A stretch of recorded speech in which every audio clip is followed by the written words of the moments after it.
आपण जणे अभिनेत्री थिले तापरे जणे सिविल सर्वेंट हेले जो माने अभिनेत्री ग्लैमर वर्ल्ड सहित जो माने जड़ित टे कॉम्प्रोमाइज हो जाए एजुकेशनल करियर आपन को जदी सक्सेसफुल हबार अछि आपन को नॉलेज रखिया को पड़िबो ऑफ मेनी ऑफ फील्ड्स। आपण जेतेबेले ग्रेजुएशन करथुले सेतेबेले आपण अभिनय करथुले छाड़ी देले कोन पाई हॉलीवुड रे एमिति रे सेतेबेले प्रॉफिट मेकिंग बिल्कुल भी नथिला। फर्स्ट आपण काहे कि भाबिले सिविल सर्वेंट हबा को जदी आपण पॉजिटिव चेंजेस सोसाइटी रे आनिया को चाहू चंदी सेटा सिविल सर्विस जॉइन करी कि ही परिबो। हम पॉलिटिशियन आ हम ब्यूरोक्रेट्स का रेपुटेशन सेते भलो नहीं कोन पाई लोक बाहर एबे भी भाबु चंदी हमें हाथी रे स्कूल जाउछु और सिविल सर्विस रो क्रेज टा अनएम्प्लॉयमेंट रेट को टिके अधिक बढ़ी दीची कि आमी जो जनरेशन रे वर्तमान रहूछु मते लागी this is the easiest time to make money. Politician से जानतु किबा ब्यूरोक्रेट से जानतु करप्शन वर्ड टा बहुत जड़ित से मानक सहित एग्जैक्टली यस कास्टिंग काउच रो बहुत कथा उठे so yes it's a part of the industry. गोटे सिनेमा चाहिए गोटे ग्रास रूट लेवल लोकंकर माइंडसेट को चेंज कर परिबो और गाड़ी स्पीड रे नेकी जिबा और टिके फिल्मी सॉन्ग टे गाय की छेड़ीबा एटा हुए काहे बॉलीवुड इन्फ्लुएंस बॉलीवुड सिनेमा रो इन्फ्लुएंस एटा यार बहुत मैटर करे इंटरव्यू रे काहे केते मैटर करे मु जते निज ऊपर ही काम करि पारनी मु आपन के लाइफ कोन बेटर करिवि जदि आपन से रेप होउची ताले अपोज करनी just lie down and enjoy how derogatory that can be। आम एजुकेशन सिस्टम रे आम एजुकेशन पॉलिसी रे कोन लैकुना रहउचे स्कूल को आसंती से माने केवल मिड डे मील पाई जने सिविल सर्वेंट आ जने एक्टर अपन काहा को चूज करिवे I like being the centre of his world and actors निज छड़ा आ का विषय रे भाबंती नहीं।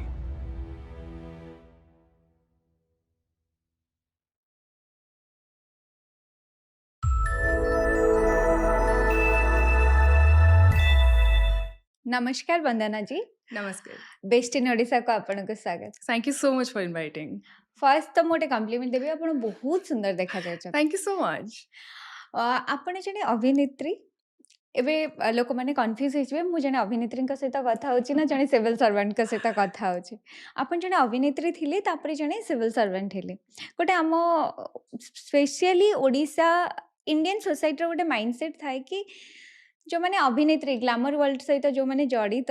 से माने टिके एजुकेशनल करियर को टिके गैप कर दियंती अब टिके कॉम्प्रोमाइज हो जाए एजुकेशनल करियर से जिनसटा को आपण केमती देखंती। It's a very good point actually आपण देखो तो आपण को क्वेश्चन नहीं आंसर अछि एटा एक्चुअली गोटे स्टीरियोटिपिकल माइंडसेट कारण एटा फैक्ट बिल्कुल नुहे कारण आपण देखिबे बहु जण मु बॉलीवुड रे एग्जांपल नेबी बॉलीवुड रे काम करथबा एक्टर एक्ट्रेसेस से माने बाहरु पढ़ी के आसंती many gold medallists are they but they opt to do that तांकर पैशन थाए सेति में से माने कामटा करिया पे ऑप्ट करंती एमती न थाए कि से माने बिल्कुल पढ़ी नाहंती कि पाठ को सेकेंडरी भाबी कि ये जिनसटी करूचंती बिल्कुल नहीं। तापरे मते लागी in industry like cinema industry in particular आपन को जदी सक्सेसफुल हबार अछि आपन को नॉलेज रखिया को पड़िबो of many of fields just like civil services. So ground level आपन जदी देखिबे रियलिटी जदी देखिबे पाठडा होची मूल जिंस ऑफ एनी फील्ड कि तो एजुकेशनल करियर रे टिके कॉम्प्रोमाइज हो जाए कि बिल्कुल हुए कारण जिते बेले आपण गोटे फुल टाइम काम करिवे बोली भाबंती इन इंडस्ट्री लाइक हॉलीवुड और बॉलीवुड सेते बेले आपण को बहुत अदर पैरामीटर्स रे काम करिया को पड़े starting from your physicality your looks your modulation the way you talk and everything even your public presence and everything matters तो सेति पई आपण टिके एजुकेशनल ये रो घुंचई जानती टिके पछई जानती सेटा तो हुए आपण जेतेबेले ग्रेजुएशन करथुले सेतेबेले आपण अभिनय करथुले आ इते छोट बेलु आपण करूथुले माने से दुनिया से आपण जड़ित हो जाइथिले पुनी छाड़ी देले कोन पाई आज्ञा सो ग्रेजुएशन टाइम रे जेहेतु मु एक्टिवली पार्टिसिपेट करे ओडिसी हे गला अदर डांस कॉम्पिटिशन्स हे गला मु कॉलेज को बहुत जगह रे रिप्रेजेंट करूथली आ सेति पई ऑफर आस्तिला एंड सेटा करी भी देली बट मु जो प्रकार सिनेमा रे काम करिया को चाहूली हुए तो 10 वर्ष तले आम ओडिया इंडस्ट्री सेमिति सिनेमा तैयारी हो नथिला कि मु जो परी सिनेमाटे चाहूली जो परी कामटे चाहूली मते से परी काम मो पाख को आसी नथिला एते छोट बेलु आपण भाबी देथिले मते एई भली सिनेमा करिवार अछि सेटा may be the kind of upbringing I have मोर फैमिली रो कंडीशनिंग एंड जेहेतु घरे पाठ पढ़ा को इतने मर्यादा दियंती घरे मते स्टार्टिंग रो कहिथिले कि even if you are getting into a field like this particular किछिटा ही काम करिवो तमे सेथिरे ହୁଁ सिलेक्टिव ही कि काम करिवो एमती नाही जे just be your eye candy in a cinema just stand there ହୁଁ beside the hero or dance in the ହୁଁ bushes you ହୁଁ know I never wanted to do that so सेति पई सिलेक्टिव थिली आउ किछि अदर प्रॉब्लम्स भी थिला मु सेति ହୁଁ पई ऑप्ट करिथिली हॉलीवुड छाड़िया पई केबे डायरेक्टर प्रोड्यूसर को आपण इंसिस्ट करनाते कि वुमेन सेंट्रिक मूवी हे गला जेथरे वुमेन रोल टिके अधिक थिबो करबा पे आपण केबे इंसिस्ट करनाते एक्चुअली विमेन सेंट्रिक सिनेमा सेतेबेले बिल्कुल बनू नथिला ओके तापरे हॉलीवुड रे एमितिरे सेतेबेले प्रॉफिट मेकिंग बिल्कुल भी नथिला हुँ, सिनेमा हुए तांकर मूल भी बाहर नथिला as far as my knowledge goes हुँ, मे बी मु भूल हेई पारे बट सेई टाइम रे सेई परी सिनेमा रे कि इन्वेस्ट करबा को चाहू नथिले हुँ, तो मु अप्रोच करिया तो दूरर कथा सेमती सिनेमा हो ही नथिला एंड जो गोटे हमर माइंडसेट रही ची हॉलीवुड रो it's a very small industry हुँ, सो इफ यू सी सेई लॉबी और सेई ग्रुपिज्म सेई ग्रुप रे ही लोक काम अच्छा, करंती हुँ, हुँ, तो मु I don't come from that mindset कि I will go and ask or मु जाई कि लॉबीटे करिवि कि से सर्कल बनी मो द्वारा हे पल्लानी to be very honest okay मु जने ब्यूरोक्रेट को पचारिबि गोटे सिनेमा केते सोशल रिस्पांसिबिलिटी निए एक्चुअली बहुत मात्रारे काहींकि जेतेबेले सिनेमार आमे देखिबा ऑडियंस हुँ, ऑडियंस जेतेबेले यंग माइंड टे देखे आमे बहुत थोड़ा देखू let's take an example of Tere Naam हुँ, आमे सलमान खान रो से हेयर स्टाइल केते जे कॉपी हवार हुँ, देखिछु हुँ, सो सेटा काहींकि हुए काहींकि लोकों को लागे कि से एडप्टेशन टा हमर सेही परी रहिले maybe somebody will be impressed हुँ, और गाड़ी स्पीड रे नहीं कि जिबा हुँ, और टिके फिल्मी सॉन्ग टे गाय कि छेड़ीबा एटा हुए सेटा काहींकि हुए बॉलीवुड इन्फ्लुएंस्ड बॉलीवुड सिनेमार हुँ, इन्फ्लुएंस इन हुँ, जनरल तो मते लागे as a cinema maker or a part of the industry आपण मन को रिस्पांसिबल हबा को पड़ियो हुँ, एमिति किछि भी तैयारी करिबा या किछि भी सेठी पुट आउट करिबाटा केबे भी ठीक नुह हुँ, जदि गोटे सिनेमा चाहिबो गोटे ग्रासरूट लेवल लोकंकर माइंडसेट को चेंज कर पारिबो वेल इट्स डिफिकल्ट गोटे गोटे सिनेमार तो मु कहबिनी जे हेई जीवो बोली हुँ, कारण आपण गोटे सिनेमा देखिबे मु देखिबी सेम सिनेमाटी मु कौन कंज्यूम करिबे आपण कौन कंज्यूम करिबे पूरा डिफरेंट हुँ, तो सेटा पॉसिबल तो नुह बट आमे चेष्टा करि परिबा हुँ। इंडियार टफेस्ट एग्जाम होची सिविल सर्विस आपण से एग्जाम गोटे अटेम्प्ट रे क्लियर करथिले फर्स्ट आपण काहेकि भाबिले सिविल सर्वेंट हबाको एक्चुअली ग्रासरूट लेवल जदि आपण जेन्युइनली किसी चेंजेस आनिया को चाहूचंती हुँ, and you don't come from the upper strata of society हुँ, डेमोक्रेसी एंड इंडिया आपन को गोटे ही प्लेटफॉर्म दिए सेटा होची सिविल सर्विसेज ओके जदि आपण पॉजिटिव चेंजेस सोसाइटी रे आनिया को चाहूचंती हुँ, सेटा सिविल सर्विस जॉइन करी कि ही परिबो हुँ, otherwise if you are in politician you can do that मो हुँ, पाखरे सेही अपॉर्चुनिटी नथिला मो पाखरे गोटे ही थिला सिविल सर्विस रो एग्जाम हुँ, जोटा को यूज करी कि मु चाहूतली जे इम्पैक्ट पकेबी कि हुँ, किछि चेंजेस आनिबी so that was my only motto okay politician बेसी चेंजेस आनी परिबे ना ब्यूरोक्रेट्स बेसी चेंजेस आनी परिबे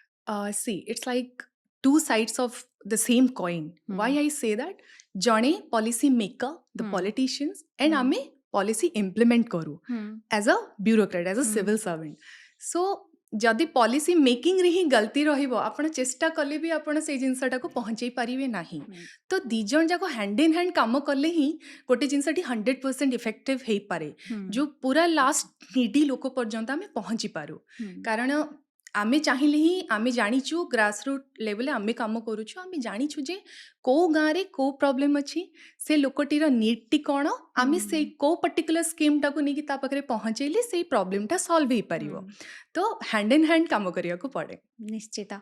କିନ୍ତୁ ପଲିସି ମେକିଂ କଥା ଯଦି ଆମେ କହିବା ଆମର ବହୁତ ସାରା ପଲିସି ଆସୁଛି କିନ୍ତୁ ଇମ୍ପ୍ଲିମେଣ୍ଟେସନ୍ ଆମେ ଯଦି ଦେଖିବା ସେତେ ପ୍ରପରଲି ହେଇପାରୁନି ଆପଣ ସେଇଟା ଭାବୁଛନ୍ତି ନା ଗ୍ରାସରୁଟ୍ ଲେଭେଲରେ କିଛି ଅଲଗା ସିନାରିଓ सी चेंजेस आसुची ହୁଁ आमे जो एब्सोल्युटली हो नथिला maybe 20 years back in the time ହୁଁ जदि मु कहिबी सेतेबेले बहुत जण नीडी जानी भी पारु नथिले ହୁଁ कि मो पय एमते गोटे पॉलिसी टे अछि मो पय ହୁଁ एमते गोटे स्कीम टे अछि मो बेनिफिट पाई परिबी ହୁଁ सेटा बार्धक्य भत्ता हो कि हमर अदर स्कीम्स हो ହୁଁ से जानी भी पारु नथिले वर्तमान government each day awareness programmes कराउछंती गाँ गाँ बुल्ली प्रत्येकटी स्कीम विषय रे जणाउछंती काहे कि जणाउछंती सो दैट घर घर लोक जानतु इम्प्लीमेंटेशन टाको आहुरी इम्प्रूव करा जाऊ सेतिपई कराउची तो मु डेफिनेटली कहबी कि बहुत चेंजेस आसीची ଆପଣ ଯେମିତି କହିଲେ ବ୍ୟୁରୋକ୍ରାଟ୍ସ ହେଉଛନ୍ତି ଏକ୍ଜିକ୍ୟୁଟିଭ ବଡି ଏକ୍ଜିକ୍ୟୁସନ୍ କରିବା ତାଙ୍କ यस କାମ କିନ୍ତୁ ଉପରୁ ଗୋଟେ ପ୍ରେସର ଆସେ ସେଟା ଆମେ କହିପାରିବା ମିନିଷ୍ଟେରିଆଲ ପ୍ରେସର ସେଇଟା ଆପଣ ଅନୁଭବ କରିଛନ୍ତି ନା ନାହିଁ अनुभव करिची in certain way but I won't call it pressure okay ମୁଁ କହିବି ସେମାନେ ବି ଲୋକଙ୍କ ପାଇଁ କାମ କରୁଛନ୍ତି ଆମେ ବି ଲୋକଙ୍କ ପାଇଁ କାମ କରୁଛୁ ସେମାନେ ଇଲେକ୍ଟେଡ୍ ବଡିଜ୍ ହିସାବରେ ଇଲେକ୍ଟେଡ୍ ପର୍ସନ୍ ହିସାବରେ ସେମାନେ ବି ତାଙ୍କ ଲୋକଙ୍କୁ ହିଁ ତାଙ୍କ ପାଖରେ କେମିତି କାମଟା ଜଲ୍ଦି ପହଞ୍ଚନ୍ତୁ ସେଥିପାଇଁ କରନ୍ତି ଆମେ ମେ ବି କାମରେ ଅଦର କାମରେ ରହିଯାଇଥାଉ ସେଥିପାଇଁ ଟିକେ ଡିଲେ ହେଇଥାଏ ବଟ୍ ମୋଟୋ ତ ଗୋଟାଏ ନା ଆମେ ତ ଲୋକଙ୍କୁ ବେନିଫିଟ୍ ପାଇଁ ହିଁ କାମ କରୁଛୁ ବୋଥ୍ ଦ ପାର୍ଟିଜ୍ ତ ମତେ ଲାଗୁନି ସେଟା ପ୍ରେସର ବୋଲି କାଉଣ୍ଟ ହବ ପ୍ରେସର କାଉଣ୍ଟ ହୁଏନି ଓକେ କିନ୍ତୁ ବନ୍ଦନାଜୀ ଆମେ ଯଦି ଗ୍ଲୋବାଲି ଦେଖିବା ଆମ ପଲିଟିସିଆନ୍ ଆଉ ଆମ ବ୍ୟୁରୋକ୍ରାଟ୍ସଙ୍କ ରେପୁଟେସନ୍ ସେତେ ଭଲ ନାହିଁ କ'ଣ ପାଇଁ ଗୋଟେ ଗ୍ଲୋବାଲି ଯେମିତି ଆପଣ କହିଲେ ଲୋକ ବାହାରେ ଏବେ ବି ଭାବୁଛନ୍ତି ଆମେ ହାତୀରେ ସ୍କୁଲ ଯାଉଛୁ ଆଚ୍ଛା but is that true no it's not ତ ସେଇପରି ବହୁ ଜିନିଷ ଆମର ଇଣ୍ଡିଆର ମେନଲି ଗୋଟେ ମାଇଣ୍ଡ ସେଟ୍ ଲୋକଙ୍କର କ୍ରିଏଟ୍ ହେଇଯାଇଛି but that needs to be changed and ଆମେମାନେ ହିଁ ଆପଣ ମୋ ଭଳିଆ ପିଲା ହିଁ ଆମେ ହିଁ ଚେଞ୍ଜେସଟେ ଆଣିବୁ ଆଣ୍ଡ ଆମେ ହିଁ ଗ୍ଲୋବାଲ ପ୍ଲାଟଫର୍ମରେ ପହଞ୍ଚେଇବୁ କି ଜେନ୍ୟୁନଲି ଇଣ୍ଡିଆରେ କେତେ କାମ ହେଉଛି ଚେଞ୍ଜେସ୍ କେତେ ପ୍ରକାରର ଆସୁଅଛି କିନ୍ତୁ ଆଉ ଗୋଟେ ଜିନିଷ ମୁଁ ପଲିଟିକାଲ ପ୍ରେସର କଥା କହିବି ଆପଣ କହିଲେ ପଲିଟିକାଲ ପ୍ରେସର ନଥାଏ କିନ୍ତୁ ମୁଁ ଭାବୁଛି କୋଉଠି ନା କୋଉଠି ଟିକେ ଥାଏ କାହିଁକି ବହୁତ ସାରା ମୁଁ ଆଇଏସ୍ ଅଫିସରଙ୍କର ଇଣ୍ଟରଭ୍ୟୁ ଦେଖିଛି ରିଟାୟାର୍ଡ ଆଇଏସ୍ ଅଫିସରଙ୍କର ସେ କୁହନ୍ତି ବହୁତ ପଲିଟିକାଲ ପ୍ରେସର ଥାଏ କିଛି ହେଲେ ଟ୍ରାନ୍ସଫର ହେଇଯାଏ ଆପଣ କେବେ ବି ସେ ଜିନିଷଟା ଅନୁଭବ କରିନାହାନ୍ତି ଯଦି ବି କରିନାହାନ୍ତି ଆପଣ ଏ ଜିନିଷଟାକୁ କେମିତି ନିଅନ୍ତି ସି ଫର୍ଷ୍ଟ ଥିଙ୍ଗ ଯଦି ଆପଣ କହୁଛନ୍ତି ଆଗରୁ ସେ ଜିନିଷଟି ହେଉଥିଲା ମୁଁ ହୁଁ। ତାକୁ 100% ଡିନାଏ କରୁନାହିଁ ଆଉ ରହିଲା କଥା ହେବ ଟ୍ରାନ୍ସଫର ଯେଉଁ ପ୍ରେସର ମୁଁ କହୁଛି କି ଲେଟ୍ସ ଏ ପ୍ରେସରାଇଜ ସିଚୁଏସନରେ ଆପଣଙ୍କୁ କୁହାହେଲା ଯେ ୱି ୱିଲ୍ ଟ୍ରାନ୍ସଫର ୟୁ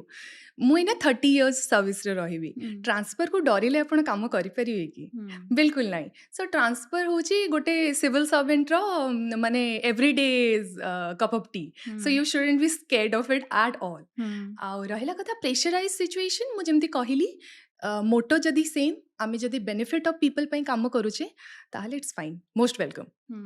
କିନ୍ତୁ ସମସ୍ତଙ୍କ ଇଣ୍ଟେନସନ୍ ସେୟା ନଥାଏ ଆପଣ ଯେମିତି ଆପଣ ବାଲେଶ୍ୱରର ଝିଅ ଆପଣଙ୍କ ପୋଷ୍ଟିଂ ଏବେ ବାଲେଶ୍ୱରରେ ଆଜ୍ଞା ଯଦି ସେଇ ଜିନିଷଟା ନକ୍ସଲ ଏରିଆକୁ ଦିଆଯାଏ କିମ୍ବା କୋରାପୁଟରେ ଦିଆଯାଏ ଆପଣଙ୍କ ପ୍ଲେସ୍ ଠାରୁ ବହୁତ ଦୂରରେ ଦିଆଯାଏ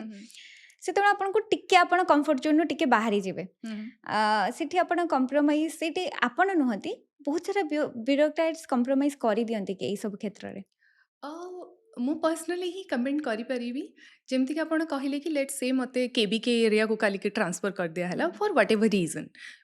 ମୁଁ I'll be more than happy why I'll tell you I'll get to explore a different place ମୋତେ ବୁଲିବାକୁ ଭଲ ଲାଗେ ମୋତେ ନୂଆ ଲୋକଙ୍କ ବିଷୟରେ ଜାଣିବାକୁ ଭଲ ଲାଗେ ତାଙ୍କ ପ୍ରୋବ୍ଲେମ୍ ବିଷୟରେ ବି ଜାଣିବାକୁ ଭଲ ଲାଗେ ଆଉ ସଲ୍ଭ କେମିତି ହେଇପାରିବ ମୁଁ ସେଥିରେ କ'ଣ ଇନପୁଟ୍ ଦେଇପାରିବି ମୋତେ ସେସବୁ ବିଷୟରେ ଜାଣିବାକୁ ମଧ୍ୟ ଭଲ ଲାଗେ ତ ମୁଁ ସେଇଟା ଗୋଟେ ଚ୍ୟାଲେଞ୍ଜ ହିସାବରେ ନେବି एंड ମୁଁ ସେଠି ବି କାମ କରିକି ଦେଖେଇବି କି ଦେଖନ୍ତୁ ଏ ଜାଗାରେ ରହିକି ବି ଆଜ୍ ଅ ୟଙ୍ଗ ସିଭିଲ୍ ସର୍ଭେଣ୍ଟ ଆମେ ଇଫେକ୍ଟିଭଲି କାମ କରିପାରିବା ସୋ नो प्रॉब्लम ट्रांसफर केबे गोटे थ्रेट नुह बिल्कुल नुह आ गोटे जिनस कहबी सिविल सर्विस आपण फर्स्ट कहले मते ग्रासरूट लेवल ले किछि करिवार थिला सितपे मु सिविल सर्विस को आसिली यस किंतु आमे जदी सर्विस हमर मोटो अछि आमे को लेवल ले भी रही कि सर्विस दे परिबा बिल्कुल आमे किंतु देखुछु डॉक्टर्स माने निज जॉब छाड़ी दे कि सिविल सर्विस रे आसी जाउछन्ती बड़ बड़ कॉर्पोरेट जॉब रे थबे भलो सैलरी थिबो छाड़ी कि सिविल सर्विस रे आसुछन्ती सिविल सर्विस रे ते क्रेज कोन पई डॉक्टर आईआईटीएन्स आईआईएम्स से माने बहुत स्कोप थाए बहुत डिफरेंट जगह से माने हाईली पेड सर्विसेज भी छाड़ी की सिविल सर्विसेज जॉइन करूछन्ती the only reason behind it is जेहेतु तांको सर्विसटा मोनोटोनस ओनली वन फील्ड से माने Okay. गोटे ही फील्ड रे काम करिवे जणे डॉक्टर फिजिकली ही जण को ट्रीट करूची जणे आईआईटीएन्स मे भी तांको फील्ड रे से काम करूछन्ती एंड सेटा गोटे पर्टिकुलर फील्ड को ही restricted but in a service like arts in a civil service setup ଆପଣ ଆଜି ଟୁରିଜମରେ ସର୍ଭ କରୁଛନ୍ତି, ଆପଣ ଚାହିଁଲେ କାଲି ଏଜୁକେସନକୁ ବି ଯାଇପାରିବେ, ପରଦିନ ଆପଣ ଇଞ୍ଜିନିୟରିଂ ଡିପାର୍ଟମେଣ୍ଟକୁ ବି ଯାଇପାରିବେ, ଆପଣ ବିଭିନ୍ନ ଭେରାଇଟି ଅଫ୍ ୱାର୍କ କରିପାରିବେ। ଆଣ୍ଡ ଆପଣଙ୍କୁ ଲାଗୁଛି ଯେ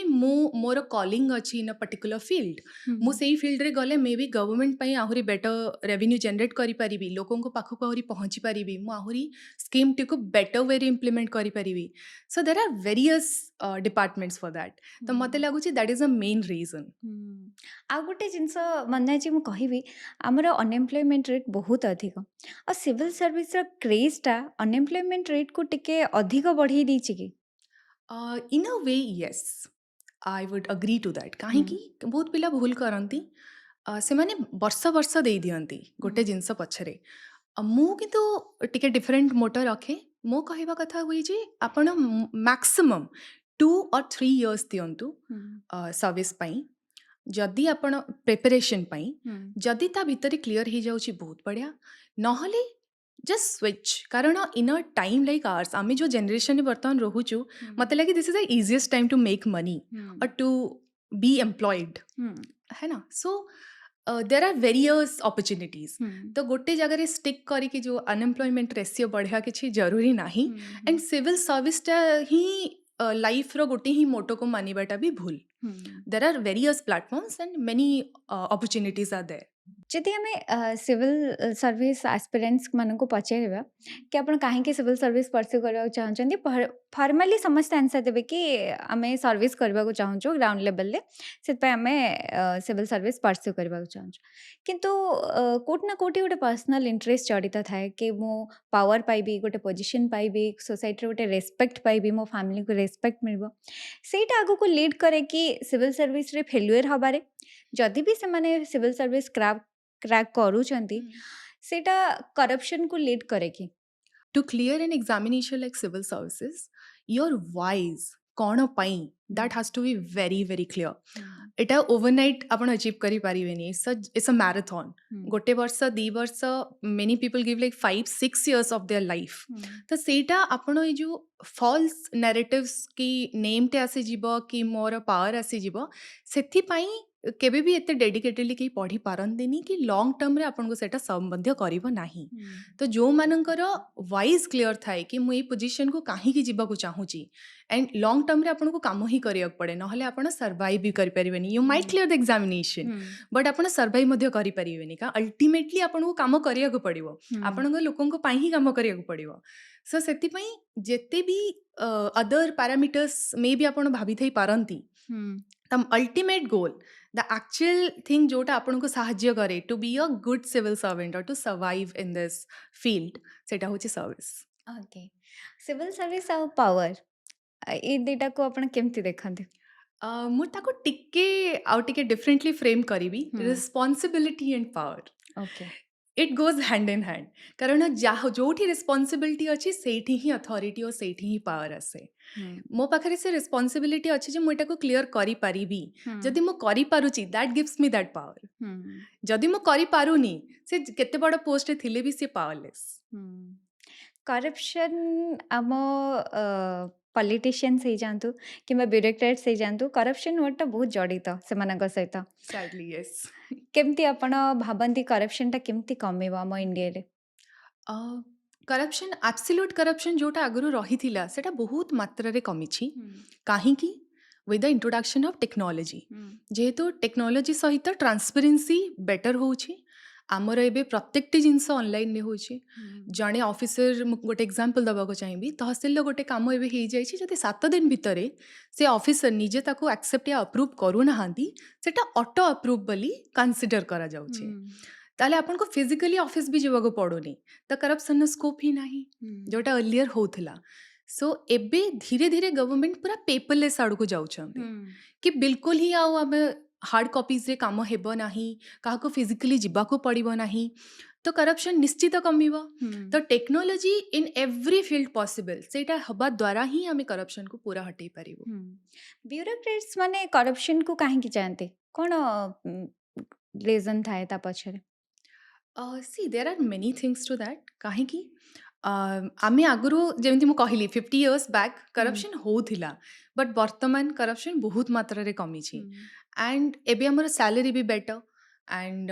other parameters are there government हमको विभिन्न प्रकार बेनिफिट दଉଛି सो आई डोंट थिंक कि जो जिनसटी आगରୁ होउथला सेटा एबे चलीछि बोली वंदना जी एबे आपण जेमते कहले ग्रासरूट लेवल रे आपण काम करछंती एबे हम ओडिसा रे कोन मेजर चैलेंजेस आपण देखुछंती challenges are many ame ebe भी long way to go hmm starting from employment as you rightly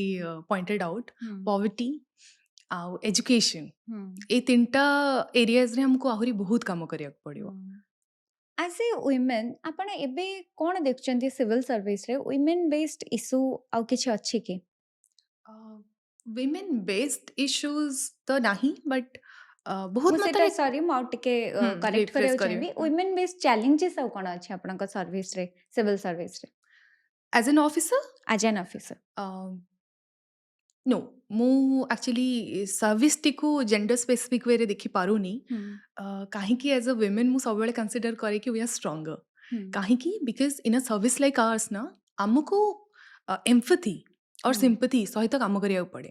जोटा कि मेनी स्टडीज सेज कि इमोशनल इंटेलिजेंस विमेन मानकर बेटर तो आम बहुत क्षेत्र रे जिनसटी क्विकली एंड स्मूदर वे रे सॉल्व करि पारो सो मते लागुची कि being a women in the service is a benefit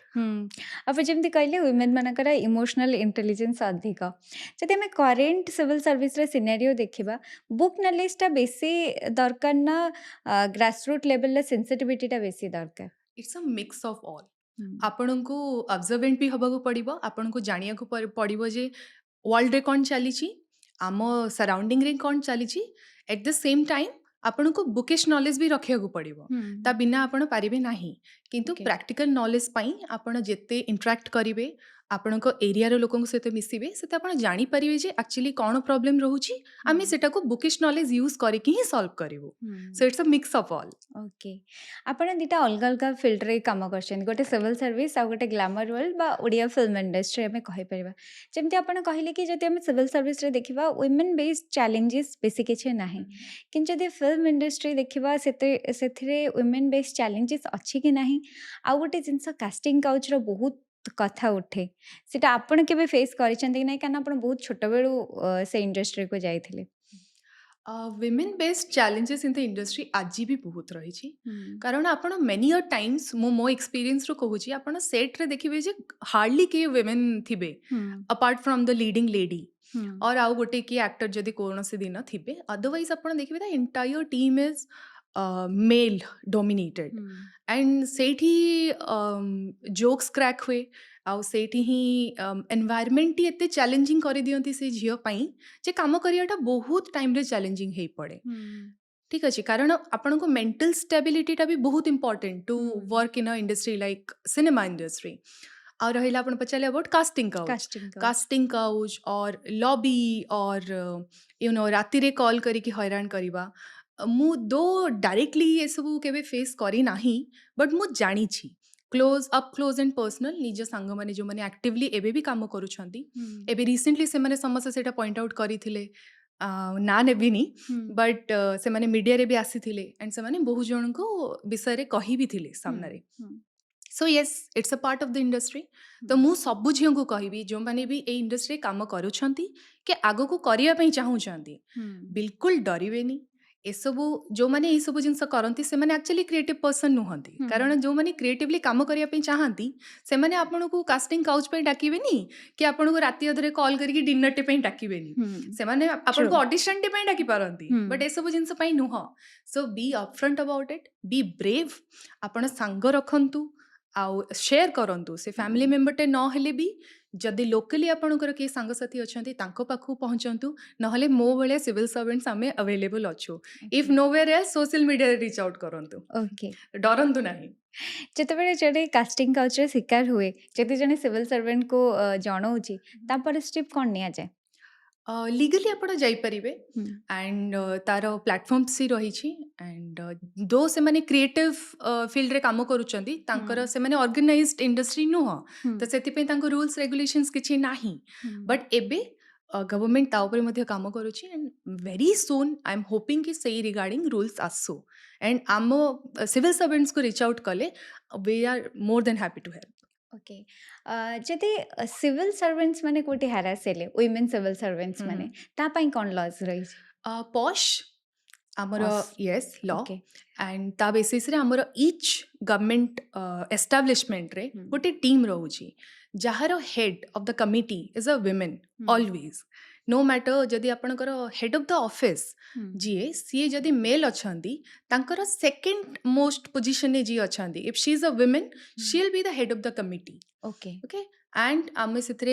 gender percentage को 60-40 रेशियो रखुचु 60% विमेन रोचंती एंड 40% मेल रोचंती okay. So it protects women employ जदि केही भी किछि सेमती फेस करूचंती से माने सेठी केस टी को अराइज करि परिबे हुँ। जदि जने मेल सिविल सर्वेंट आ जने female civil servant ground level ले लोक गोटे फीमेल लीडर को केमति नियंती? बहुत भलरे नियंती कारण हुँ, मु जेमती कहली again I will mention emotional intelligence empathy हुँ, आमर बेसी मो पाखरे मु गोटे एग्जांपल देबी किछि हुँ, दिन तळे जणे बुढा लोकटे ऑफिस आसी फेरी जाउथले अच्छा। कारण से जानी पारलेनी जे मु कोठी गले मो कामटी हेई परिवो हुँ, किंतु हुँ, बहुत व्यस्त हेई जाउथले दो मोर तांको कामटा मो वर्क अंडर रे आसुनी एज ऑफ नाउ हुँ, मु हुँ, निजे तांको डाकिथिली मौसा कोन हिची आसंतु हुँ, तो से हुँ, फेरिकी आसिकी तांको प्रॉब्लम टी मो सह शेयर करिथिले एंड जो कंसर्न लोकों को पाखको तांको पठेले तांको प्रॉब्लम टा सॉल्व हबो मु गोटे फोन कॉल रे सेटा करि पारथिली हुँ, तो मते लागे हमर जो एम्पैथेटिक नेचर टी हुँ। सेटा बहुत ही हेल्पफुल एंड लोक सेटा बहुत अप्रिशिएट करंती जदि वुमेन माने लीडरशिप पोजिशन ने आसिबे ताले गोटे बेटर इंडिया बेटर ओडिशा बनि परिबो। डेफिनेटली निश्चित। आमे एबे टिके एस्पिरेंट पॉइंट ऑफ व्यू रे कथा हबा। श्योर आपण जेतोल प्रिपेयर करूथिले 5 वर्ष हेइ गेलानी 2020 रे आपण पाइथिले। आगे केते वर्षर प्रिपरेशन थिला? सो मु एक्चुअली कोविड बहुत जनक पई कष्ट थिला बहुत फैमिली डिस्टर्ब हेथिले हुँ, किंतु मो पे सेटा गोटे ब्लेसिंग इन डिस्गाइज हेथिला हुँ, कारण जेहेतु कोविड रे सब बंद थिला लॉकडाउन टाइम रे I was at home reading and preparing for civil services मु केवल सिलेबस कवर करिया पई 1 ईयर नहीं थिली आ एग्जाम प्रोसेस पई हमको गोटे अनदर ईयर लागि जाए तो हुँ। 2 वर्षर परिश्रम आपण भाबिथिले फर्स्ट अटेम्प्ट रे सिविल सर्विस क्रैक करदेबे? बिल्कुल नहीं सेटा हुँ, इवन जो मैंने टॉपर स्टूडेंट्स भी रही मु तो throughout my life average student ही रही हुँ। टॉपर स्टूडेंट्स भी सेटा को क्लेम करि परिबे नहीं ନାହିଁ ବହୁତ ଅନସର୍ଟନିଟି ଥାଏ बहुत अनसर्टेन ଏ यस ଏକ୍ଜାମରେ। ସେତେବେଳେ 2ଟା ଅପସନାଲ୍ ଥିଲା, ଏବେ ଗୋଟେ ଅପସନାଲ୍ ହେଇଯାଇଛି। आगे ଆପଣଙ୍କର ଅପସନାଲ୍ ସେତେବେଳେ କ'ଣ ଥିଲା? I had public administration and sociology sociology. Okay. Optional ଆପଣ କେମିତି ପଢ଼ୁଥିଲେ? दो मु आ गोटे जिन सेठी ऐड करिवि ऑप्शनल मु पढुथिली प्रिपरेशन सेल्फ प्रिपरेशन ହୁଁ, ही थिला बट आमर जति कि यूपीएससी टॉपर्स अछंदी सेमानकर बहुत सारा नोट्स अवेलेबल थाए ଓକେ। ऑनलाइन एंड बहुत जण gracious enough to have their YouTube channel जो ହୁଁ, थ्रू कि हमको बहुत सारा हेल्प मिले एंड पब्लिक एडमिनिस्ट्रेशन एक्चुअली मु जो टाइम रे रखी it was not one of the highest scoring subject ଆଚ୍ଛା। Even then I opted for it why because मते पर्सनली बहुत भल लागुଥିଲା ହୁଁ, सो मु ସେଥିପାଇଁ ମୋତେ ବହୁତ ଜଣ କହିଥିଲେ ସେତେବେଳେ ଯେ ଆରେ ପବ୍ଲିକ୍ ଆଡମିନିଷ୍ଟ୍ରେସନ୍ ନେଲୁ ବଟ୍ ମାର୍କ ଆସିବନି ହୁଁ, ହୁଁ। But actually I have scored better then sociology in okay. Public administration ମୁଁ ୟେସ୍ ଏଇଠି ପଚାରିବି କି ଅପସନାଲ୍ କେମିତି ଚୁଜ୍ କରିବା ଦରକାର? ଯେମିତି ଆପଣ କହିଲେ ଆପଣ ପର୍ସନାଲ ଇଣ୍ଟରେଷ୍ଟରେ ପବ୍ଲିକ୍ ଆଡମିନିଷ୍ଟ୍ରେସନ ନେଇଥିଲେ। ଯିଏ ବି ଆସ୍ପିରେଣ୍ଟସ୍ ଏବେ ଷ୍ଟାର୍ଟ କରିବାକୁ ଚାହୁଁଛନ୍ତି ସେମାନେ ଅପସନାଲ୍ କେମିତି ଚୁଜ୍ କରିବା ଦରକାର? इंटरेस्ट एरिया ही कारण ହୁଁ, बहुत जण कहिबे एबे तो परसेंटेज भी हमको देखा दउची जे एई ऑप्शनल एतिकी परसेंटेज पिला पाउचंती ହୁଁ, तार ହୁଁ, गोटे पूरा पळे आसुची आपण देखिबे ऑनलाइन आपण पाई ହୁଁ, जिवे किंतु से सब को ऑप्शनल एना इंजीनियरिंग पेपर टे let's say highest scoring of ହୁଁ, दिस ईयर ହୁଁ, मु आसुची नॉन इंजीनियरिंग बैकग्राउंड रू मु ହୁଁ, करि ही पारिबिनी ହୁଁ, सो नो पॉइंट आपण को देखिया पड़ियो कारण से ऑप्शनल सहित आपण को 2 वर्ष काटिया पड़ियो मिनिमम ହୁଁ, आई एम होपिंग कि फर्स्ट अटेम्प्ट रे हेई जाओ बोली ହୁଁ, सो मिनिमम 2 इयर्स जर्नी तो आपको देखा पड़ो मत पढ़िया भल लगुच मत से विषय में रिसर्च करने को भल लगुच ହୁଁ, तापर ही आप ऑप्शनल को ऑप्ट करंतु किए कौन कहले न कहले ताको सेकेंडरी बोली भाबंतु ହୁଁ। ଆଉ ଯୋଉମାନେ ସିଭିଲ ସର୍ଭିସ କ୍ରାକ୍ କରନ୍ତି ତାଙ୍କୁ ଗୋଟେ ଫର୍ଷ୍ଟ କ୍ୱେଶ୍ଚନ ପଚରାଯାଏ ଆପଣ କେତେ ଆୱାର ପଢୁଛନ୍ତି? ଆୱାରଟା କେତେ ମ୍ୟାଟର କରେ?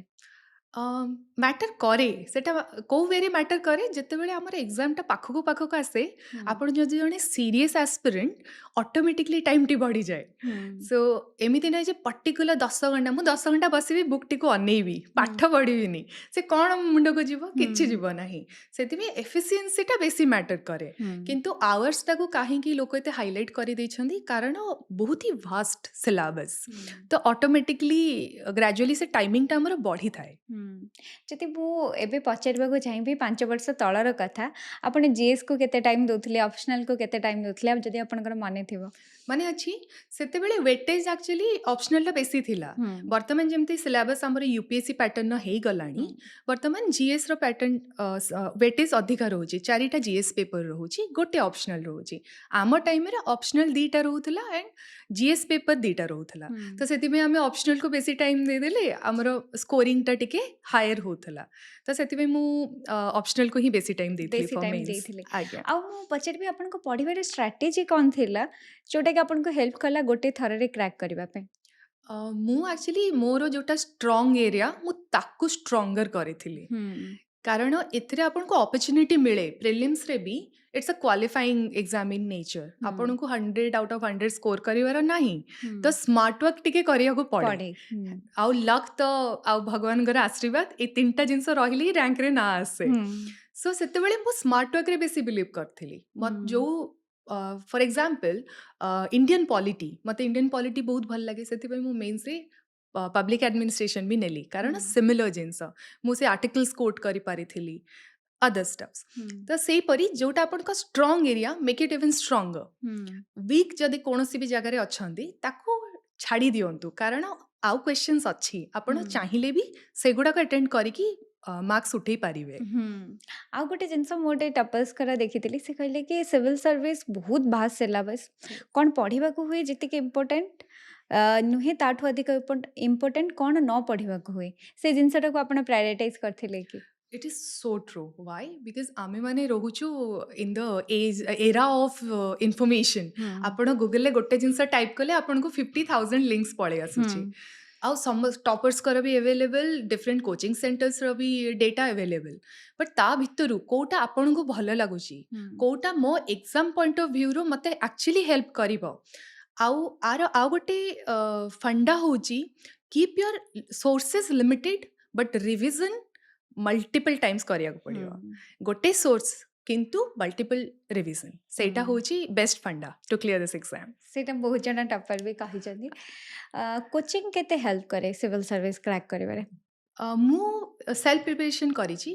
ବଟ୍ କୋଚିଂ ପାଇଁ ମୁଁ ଏଇଟା କହିବି ଯଦି ଆପଣଙ୍କୁ ବେସିକ୍ ଅଣ୍ଡରଷ୍ଟାଣ୍ଡିଂ ଡେଭଲପ୍ କରିବାରେ ପ୍ରୋବ୍ଲେମ୍ ହେଉଛି ହୁଁ ସବୁ ସବଜେକ୍ଟସର ଗୋ ଫର୍ ଅ ଗୁଡ୍ କୋଚିଂ ହୁଁ କିନ୍ତୁ ସେଇଟା କଲେ ହିଁ ମୁଁ ଏକ୍ଜାମ୍ଟି କ୍ଲିୟର କରିପାରିବି ସେଇଟା ଭୁଲ ହୁଁ ଆପଣ ନିଜେ ଚାହିଁଲେ ଆଟ୍ ୟୋର୍ କମ୍ଫର୍ଟ ଆପଣ ନିଜେ କରିପାରିବେ ମୁଁ ଆପଣଙ୍କ ବ୍ୟାକଗ୍ରାଉଣ୍ଡ ଟିକେ ଜାଣିବାକୁ ଚାହିଁବି ଆପଣ ଗ୍ରାଜୁଏସନ୍ କୋଉଥିରେ କରିଥିଲେ ମୁଁ ଗ୍ରାଜୁଏସନ୍ କମର୍ସରେ କରିଥିଲି ଫ୍ରମ୍ ଆଚ୍ଛା ବିଜେପି ଅଟୋନମସ୍ ଆପଣ କମର୍ସରେ କରିକି ଯେତେବେଳେ ଆର୍ଟ୍ସର ସବଜେକ୍ଟ ଗୁଡ଼ାକ ମେନଲି ଥାଏ ସିଭିଲ୍ ସର୍ଭିସରେ ବେସିକ୍ ଅଣ୍ଡରଷ୍ଟାଣ୍ଡିଂ ଆପଣ ପଢ଼ିକି ହେଇଗଲା ଆପଣ ବେସିକ୍ ଅଣ୍ଡରଷ୍ଟାଣ୍ଡ କରିଦେଲେ ସେଥିରୁ ମୁଁ ହେଲ୍ପ ନେଇଛି ମୁଁ ଓକେ ଆମର ଅନଲାଇନ୍ ଯେତିକି ଆଭେଲେବଲ୍ ସେତିକି ନେଇଛି ଆଉ ଇନ୍ ସିଭିଲ୍ ସର୍ଭିସ୍ ଏକ୍ଜାମିନେସନ୍ ବହୁତ ଆମେ ଯେଉଁ ବି ପାଠ ପଢ଼ୁ ଆମେ 10th ଯାଏ ସମସ୍ତେ ପଢ଼ିଛନ୍ତି ହୁଁ ଆମେ ତାକୁ ଆଉ 2ଟା ଷ୍ଟେପ୍ ଆଗକୁ ନେଇଥାଉ ହୁଁ ତ ସେଥିପାଇଁ ବେସିକ୍ ଅଣ୍ଡରଷ୍ଟାଣ୍ଡିଂ ତ ସମସ୍ତଙ୍କର ହିଁ ଥାଏ ହୁଁ ତାକୁ ଟିକେ ଇନଡେପ୍ଥ ନଲେଜ ରଖିବାକୁ ପଡ଼େ ସେତିକି ହେଉଛି କାମ ସେତିକି ହେଉଛି କାମ ନିଶ୍ଚିତ କାହିଁକିନା ଯେଉଁମାନେ ବହୁତ ପିଲା ଅଛନ୍ତି ସାଇନ୍ସ ବ୍ୟାକଗ୍ରାଉଣ୍ଡରୁ କମର୍ସ ବ୍ୟାକଗ୍ରାଉଣ୍ଡରୁ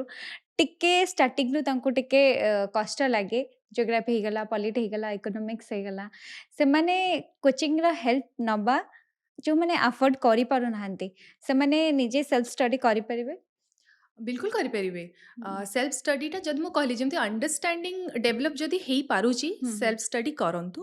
ନହେଲେ ରିଚ୍ ଆଉଟ୍ କରନ୍ତୁ କୌଣସି କୋଚିଂ ୟା କୌଣସି ଗାଇଡ୍ କି ଯେଉଁମାନେ ଅଲରେଡ଼ି ଏକ୍ଜାମ୍ କ୍ଲିୟର କରିଛନ୍ତି ହୁଁ ତାଙ୍କ ପାଖରେ ବି ଆପଣ ଟଚ୍ରେ ରହିକି ପଢ଼ାଟା ସାରିପାରିବେ ଓକେ ଆଉ ଗୋଟେ ଜିନିଷ ଅଛି ସିସାଟ୍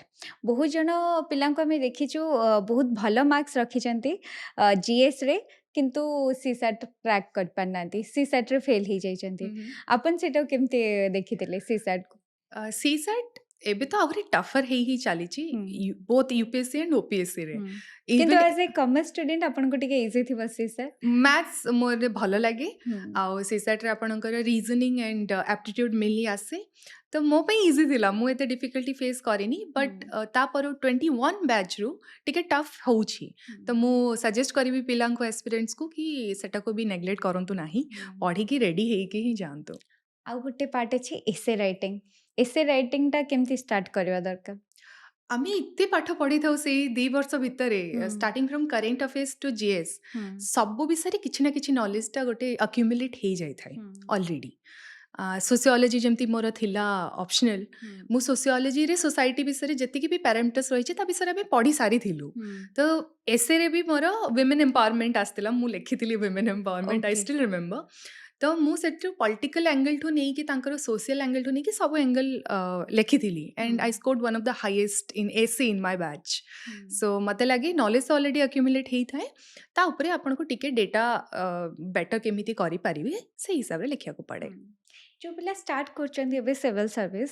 ସେମାନେ କେମିତି ଷ୍ଟାର୍ଟ କରିବା ଦରକାର? ପ୍ରିଲିମ୍ ଆଉ ମେନ୍ସକୁ ନଜରରେ ରଖିକି ଏକା ସାଙ୍ଗରେ ଷ୍ଟାର୍ଟ କରିବା ଦରକାର ନା ଆଗେ ପ୍ରିଲିମ୍ ପାଇଁ ପ୍ରିପେୟାର କରିବା ଦରକାର ତାପରେ ମେନ୍ସ ପାଇଁ ଯିବା ଦରକାର? ପ୍ରଥମ ସବୁଠୁ ଇମ୍ପୋର୍ଟାଣ୍ଟ କାମ ହେଉଛି ସିଲାବସ୍ର ଗୋଟେ ହାର୍ଡ଼ କପିଟେ ହାତରେ ଧରିବେ। ହୁଁ ବୁଝିଲେ, କାରଣ ସେଇଠି ହିଁ ଆପଣଙ୍କର 30% କାମ ହେଇଯାଏ। ହୁଁ ଅଣ୍ଡରଲାଇନ୍ ଏଭ୍ରିଥିଙ୍ଗ। ପ୍ରିଲିମ୍ସ ଆଉ ମେନ୍ସରେ ଦେଖନ୍ତୁ କମନ୍ ଏରିଆଜ କ'ଣ, ହୁଁ ସେଇଠୁ ଆରମ୍ଭ କରନ୍ତୁ। ଆଉ ଆପଣଙ୍କ ପ୍ରିପାରେସନ୍ ସବୁବେଳେ ମେନ୍ସ ପର୍ସପେକ୍ଟିଭରୁ ହେବା ଦରକାର। ଓକେ କାହିଁକି, ଆପଣ ପ୍ରିଲିମ୍ସ ଯଦି କ୍ଲିଅର କରୁଛନ୍ତି, କରିପାରୁନାହାନ୍ତି, ତାହେଲେ କିଛି ପଏଣ୍ଟ ହିଁ ନାହିଁ। ହୁଁ ଆପଣଙ୍କୁ ଅଲ୍ଟିମେଟଲି ଲେଖିବାର କ'ଣ ଅଛି, ମେନ୍ସ। ହୁଁ ତ ମେନ୍ସର ପ୍ରିପାରେସନ୍ଟା ଆପଣଙ୍କର ଡେ 1ର ଷ୍ଟ୍ରାଟେଜି ହେବା ଦରକାର। ହୁଁ ଲେଖିବା କେମିତି ବେଟର ହେଇପାରିବ? ଲେଖିବା ବେଟର ପଢ଼ା ସହିତ ହିଁ ହେବ। ହେବ ସ୍ପିଡ଼ଟା ବଢ଼େଇବାକୁ ପଡ଼େ, କାରଣ ମୁଁ ଯେତେବେଳେ ଦେଉଥିଲି ସେତେବେଳେ 20 ମାର୍କସ୍ ପାଇଁ ଆଇ ଥିଙ୍କ 7 ସେକେଣ୍ଡସ୍ ମିଳୁଥିଲା, ସରି 7 ମିନିଟ୍ସ ମିଳୁଥିଲା, ଆଣ୍ଡ ଫର୍ ଓକେ 60 ମାର୍କସ୍ ଆମେ ସେମିତି ଟାଇମ୍ ଡିଭାଇଡ଼ କରିକି ଲେଖୁଥିଲୁ। ହୁଁ ହୁଁ ତ ଯେଉଁ ସିନିୟର୍ସ ମୋର ଅଲରେଡ଼ି ସର୍ଭିସରେ ଥିଲେ ଯେଉଁ ସାଙ୍ଗମାନେ, ସେମାନେ ମୋତେ ହେଲ୍ପ କରିଥିଲେ। ହୁଁ ତ ଆପଣ ଲେଖନ୍ତୁ, ନିଜେ ଯେତିକି ପଢ଼ୁଛନ୍ତି ତାଠୁ ଅଧିକ ମେନ୍ସ ଯେତେବେଳେ ପାଖକୁ ଆସିବ ଘରେ ବସିକି ଲେଖନ୍ତୁ। ହୁଁ ଆପଣ ଟାଇମର ଅନ୍ କରନ୍ତୁ ଆଣ୍ଡ ଲେଖନ୍ତୁ, ସେଇଥିରୁ ହିଁ ଆପଣଙ୍କ ସ୍ପିଡଟି ବଢ଼ିବ। ହୁଁ ଯେତେବେଳେ ସିଭିଲ ସର୍ଭିସ ପ୍ରିପେୟାର କରନ୍ତି ନ୍ୟୁଜ୍ ପେପର ଗୋଟେ ଅଭିନ୍ନ ଅଙ୍ଗ ବୋଲି କୁହାଯାଏ। ବିଲକୁଲ। ନ୍ୟୁଜ୍ ପେପର କେତେ ଇମ୍ପୋର୍ଟାଣ୍ଟ ଗୋଟେ ସିଭିଲ ସର୍ଭିସ କ୍ରାକ୍ କରିବାରେ? ନ୍ୟୁଜ୍ ପେପର ବହୁତ ହିଁ ଇମ୍ପର୍ଟାଣ୍ଟ, କାରଣ କରେଣ୍ଟ ଆଫେୟାର୍ସର ୱେଟେଜ୍ ଏବେ ଧୀରେ ଧୀରେ ଏକ୍ଜାମରେ ବଢ଼ି ଚାଲିଛି। ହୁଁ ଆଉ ଏବେ ୱିଥ୍ ଦ ଇଣ୍ଟ୍ରୋଡକ୍ସନ୍ ଅଫ୍ ଆମର 4ଟା ଜିଏସ୍ ଯେବେଠୁ ହେଲାଣି, ସେବେଠୁ କରେଣ୍ଟ ଆଫେୟାର୍ସର ଇମ୍ପର୍ଟାନ୍ସ ଆହୁରି ବଢ଼ିଯାଇଛି। ହୁଁ ତ ନ୍ୟୁଜ୍ ପେପରଟାକୁ ବେଷ୍ଟ ଫ୍ରେଣ୍ଡ ବୋଲି ମାନି ନିଅନ୍ତୁ। ହୁଁ ଆଉ ସେଇଠୁ ଯେଉଁ ଆର୍ଟିକଲ୍ସ ଆସୁଛି, ସେଇଠୁ କିଛିଟା କୋଟେସନ୍ସ ଆମକୁ ସମଟାଇମ୍ସ ମିଳିଯାଏ, ତାକୁ ଆପଣ ଆନ୍ସର ରାଇଟିଂରେ ବି ୟୁଜ୍ କରିପାରିବେ, ଅପସନାଲ୍ ପେପରରେ ବି ୟୁଜ୍ କରିପାରିବେ, ଆଣ୍ଡ ଅଦରୱାଇଜ୍ ଯେଉଁ ଏସେ ପେପର୍ସ ରହିଗଲା ସେଥିରେ ବି ୟୁଜ୍ ହେବ। ତ news paper is your best friend for civil services. Okay ଯେତେବେଳେ ଆମେ ଆନ୍ସର ରାଇଟିଂ କରୁଛନ୍ତି ଏମିତି କିଛି ଟ୍ରିକ୍ ଅଛି କି ଯୋଉଟାକି ମାର୍କକୁ ଆମର ଟିକେ ଅଧିକ ଏନହାନ୍ସ କରିବ ଟିକେ ବଢ଼େଇବ? ମୁଁ କିଛିଟା ଜିନିଷ ୟୁଜ୍ କରିଥିଲି, ହୁଁ ଯେମିତିକି ଡାଇଗ୍ରାମ୍ସ କରିବା, ଓକେ ଆଉ କମ୍ ଟାଇମ୍ ଭିତରେ ହଁ ବହୁତ ସେ କିଛି ଜିନିଷ ରିପ୍ରେଜେଣ୍ଟ ହେଇଯାଏ। ଆଜ୍ଞା, ହୁଁ ଡାଇଗ୍ରାମ୍ସଟା କ'ଣ ହୁଏ, ଯିଏକି ଇଭାଲୁଏଟର ଥାଆନ୍ତି ତାଙ୍କୁ ବି ଦେଖିଲେ ତାଙ୍କୁ ଲାଗେ ସେତିକିରେ ବୁଝା ପଡ଼ିଯାଏ ଯେ ପିଲାଟା ମେନସନ୍ କରିଛି, ହୁଁ ତାକୁ ଜଣା ଅଛି ଜଣା ଜିନିଷଟା ଅଛି କ'ଣ। ହୁଁ ମ୍ୟାପ୍ସ ଗୋଟେ ପ୍ରାକ୍ଟିସ୍ କରିଦିଅନ୍ତୁ, ହୁଁ ଆମର ଇଣ୍ଡିଆର ଆଣ୍ଡ ଓଡ଼ିଶାର, କାରଣ ଏବେ ଓଡ଼ିଶା ସ୍ପେସିଫିକ୍ କ୍ୱେଶ୍ଚନ୍ସ ବି ବହୁତ ଆସୁଅଛି। ହୁଁ ତ ମ୍ୟାପ୍ସ ଆପଣଙ୍କୁ ଆସୁଥିବା ନିଶ୍ଚିତ ଦରକାର। ହୁଁ ମ୍ୟାପ୍ସ ହେଇଗଲା, ଡାଇଗ୍ରାମ୍ସ ହେଇଗଲା, ଆପଣ ଯେତେ ଅଧିକ ଡାଇଗ୍ରାମ୍ସ କରିପାରିବେ। ହୁଁ ଯେଉଁଠି ଅନନେସେସାରୀ ଦରକାର ନାହିଁ ଅଭଏଡ୍ ଇଟ୍, ଯେଉଁଠି ଦରକାର ଅଛି ବିଲକୁଲ କରନ୍ତୁ। ସେଇ ଯେଉଁ ହୁଁ ଆଡିସନାଲ 0.5 ମାର୍କସ୍ ବି ଆପଣଙ୍କୁ ରାଙ୍କ ଦେଇପାରିବ। ନିଶ୍ଚିତ ଏଇଟା ଗଲା ପ୍ରିଲିମ୍ସ ମେନ୍ସ। ଆମେ ଯଦି ଇଣ୍ଟରଭ୍ୟୁ କଥା ହବା, ଆଜ୍ଞା, ଇଣ୍ଟରଭ୍ୟୁରେ ବଡି ଲାଙ୍ଗୁଏଜ କେତେ ଇମ୍ପୋର୍ଟାଣ୍ଟ? ଦି ମୋଷ୍ଟ ଇମ୍ପର୍ଟାଣ୍ଟ। ଆଚ୍ଛା କାହିଁକି, ଆମେ ଅଲରେଡ଼ି ନଲେଜ ଟେଷ୍ଟଟା ଦେଇ ଦେଇଥାଉ ହୁଁ ହୁଁ ପ୍ରିଲିମ୍ସରେ ମେନ୍ସରେ। ଇନଫ୍ୟାକ୍ଟ ଆମର ଯିଏ ପ୍ୟାନେଲିଷ୍ଟ ବି ସେଠି ଥାଆନ୍ତି, ହୁଁ ସେମାନେ ବି ଆମକୁ ସେଇ କଥା ହିଁ କୁହନ୍ତି। ହୁଁ ନଲେଜ ଆମେ ଚେକ୍ କରିସାରିଛୁ, ବର୍ତ୍ତମାନ ଆମେ ଦେଖିବୁ କି ତମେ ପ୍ରେସର୍ଡ ସିଚୁଏସନରେ କେମିତି ବିହେଭ୍ କରୁଛ। ହୁଁ ତମେ କାଲିକି 5 ଜଣ ଲୋକ ରାଗି ଲୋକ ପଳେଇ ଆସିଲେ, ହୁଁ whether you will be able to handle it or not, ହୁଁ ସେଥିପାଇଁ ତ ପର୍ସନାଲିଟି ଟେଷ୍ଟ। ହୁଁ ଆଉ ସେଇ ପ୍ୟାନେଲିଷ୍ଟ ଭିତରେ ଜଣେ ଆମର ସାଇକୋଲୋଜିଷ୍ଟ ବି ଥାଆନ୍ତି, ସେ ଚୁପଚାପ ବସିକି ଆପଣଙ୍କୁ ଅବଜର୍ଭ କରନ୍ତି। ଓକେ ତ କେବଳ personality test, as the name suggest, personality ହିଁ ଦେଖନ୍ତି। ପର୍ସନାଲିଟି ଟେଷ୍ଟ ଯୋଉମାନେ ଦବାକୁ ଯାଉଛନ୍ତି କୋଉ କୋଉ ଜିନିଷ ଉପରେ ଧ୍ୟାନ ରଖିବା ଦରକାର? ୟୋର ବଡି ଲାଙ୍ଗୁଏଜ ହୁଁ ଫର୍ଷ୍ଟ ଥିଙ୍ଗ, ହୁଁ तापरे आपण आई कांटेक्ट रखिया पे चेष्टा करंतु जहाँ सहित कथा होचंती but at the same time जो माने पाखरे बसिचंती तांको सहित भी टिके आई कांटेक्ट करंतु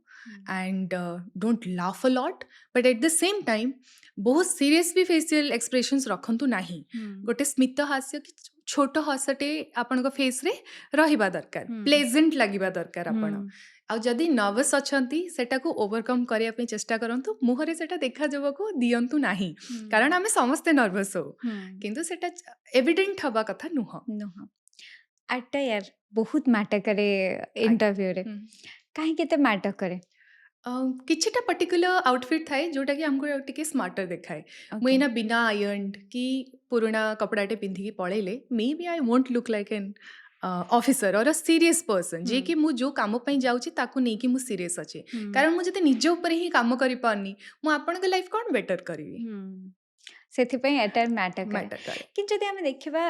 ମ୍ୟାଡ଼ାମ୍ ଗୋଟେ ଜିନିଷ ହେଲା ସିଭିଲ୍ ସର୍ଭିସ୍ ଗଭର୍ଣ୍ଣମେଣ୍ଟ ଜବ୍ ଆଉ ଗୋଟେ ହେଲା କର୍ପୋରେଟ୍ ଜବ୍ ଫର୍ମାଲ୍ ପିନ୍ଧିବାକୁ ପଡ଼େ ଗୋଟେ ପର୍ଟିକୁଲାର ଆଟାୟାରରେ ଆସିବାକୁ ହୁଏ କିନ୍ତୁ କର୍ପୋରେଟ୍ ଜବ୍ରେ କିଛି ବି ତମେ ପିନ୍ଧ ଆସ କାମ କର ଯାଅ ଦିଟା ଭିତରୁ କୋଉଟା ବେଟର କୋଉଟା ଠିକ୍ ହବା ଦରକାର କିଛି ଭୁଲ ଅଛି କି ଦିଟାରେ नहीं कॉर्पोरेट भी से माने बहुत ही तांकर मीटिंग्स रहले आपण देखिबे कि से माने प्रॉपर फॉर्मल्स रे ही जांती आउ आम आम केस रे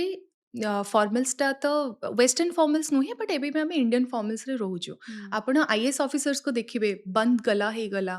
कि नॉट वेयरिंग अ सनग्लास जदि आपण कोनोसी ब्यूरोक्रेट या सीनियर डेलीगेट पाकु जाउचंती तो किछिटा रेस्ट्रिक्शंस मध्ये रहिछि आउ जेहेतु आमे फील्ड रे मैक्सिमम टाइम काम करू आमे निजर से जो एटायर जिनसटा को भूली जाऊ सेटा को सेकेंडरी बोली भाबू but in case of a formal setup or a meeting आमे जोटा गवर्नमेंट प्रेस्क्राइब्ड आमे सेही फॉर्मल्स रे ही रहू ଯେତେବେଳେ ଆପଣ ପବ୍ଲିକଙ୍କ ସହିତ ଡିଲ୍ କରନ୍ତି ଆପଣ ଗ୍ରାଉଣ୍ଡ ଲେଭେଲରେ ଯାଆନ୍ତି ଭିଲେଜ ଲେଭେଲରେ ଲୋକଙ୍କ ସହିତ ଡିଲ୍ କରନ୍ତି ମେଜର କ'ଣ ପ୍ରୋବ୍ଲେମ୍ ଦେଖିଛନ୍ତି ତାଙ୍କ ସହିତ ଡିଲିଂରେ ତାଙ୍କ ସହିତ ଡିଲିଂରେ ବହୁତ ସମୟରେ କ'ଣ ହୁଏ କି ସେମାନେ ଭାବନ୍ତି ଅଫିସରଟି ହିଁ କିଛି କରୁନି ଆଚ୍ଛା ସେଥିପାଇଁ ଆମ ଜୀବନଟି ବେଟର ହେଇପାରୁନି ହୁଁ କିନ୍ତୁ ତା ଭିତରେ ବି ଆମକୁ ବହୁତ ଜିନିଷ ଭିତରେ ରହି ରୁଲ୍ସ ରେଗୁଲେସନ ଫଲୋ କରିକି ହିଁ ଆମେ କରୁ ହୁଁ କିନ୍ତୁ ସେଇ ଜିନିଷଟା ସେମାନେ ଦେଖୁ ଦେଖୁ ରାଗି ଯାଇଥାନ୍ତି ତ ରାଗଟିକୁ ଆଗେ ଆପଣ କାମ୍ ଡାଉନ୍ କରେଇଲେ ତ ଆପଣ ସେ କଥାଟା ତାଙ୍କୁ ବୁଝେଇ ପାରିବେ କାରଣ ଜଣେ ରାଗି ଲୋକଙ୍କୁ ଆପଣ ବୁଝେଇ ପାରିବେ ନାହିଁ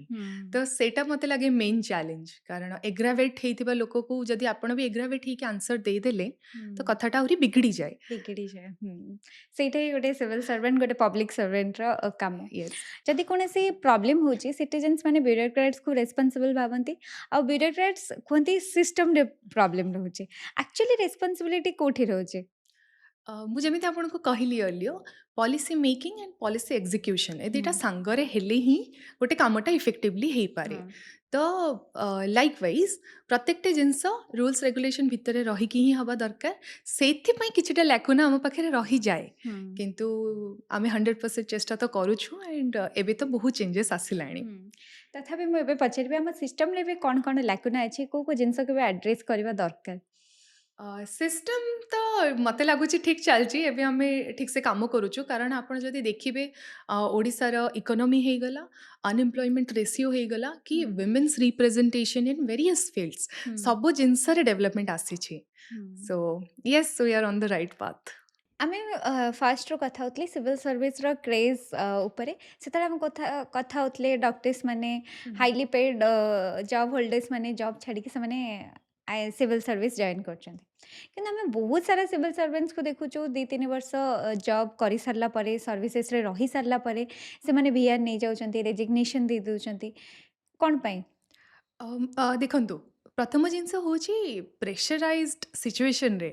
ପଢ଼ିକି ଏକ୍ଜାମ୍ କ୍ଲିୟର କରିବା ବହୁତ ପିଲା କରିଦେବେ କିନ୍ତୁ ଆକ୍ଚୁଆଲି ଯେତେବେଳେ ଆମକୁ କାମ କରିବାକୁ ପଡ଼େ ବହୁତ ହି ପ୍ରେସରାଇଜ୍ଡ ସିଚୁଏସନ୍ରେ ଆମକୁ କାମ କରିବାକୁ ପଡ଼େ ସେଇଟା ସମସ୍ତଙ୍କ ଦ୍ୱାରା ପସିବଲ୍ ନୁହେଁ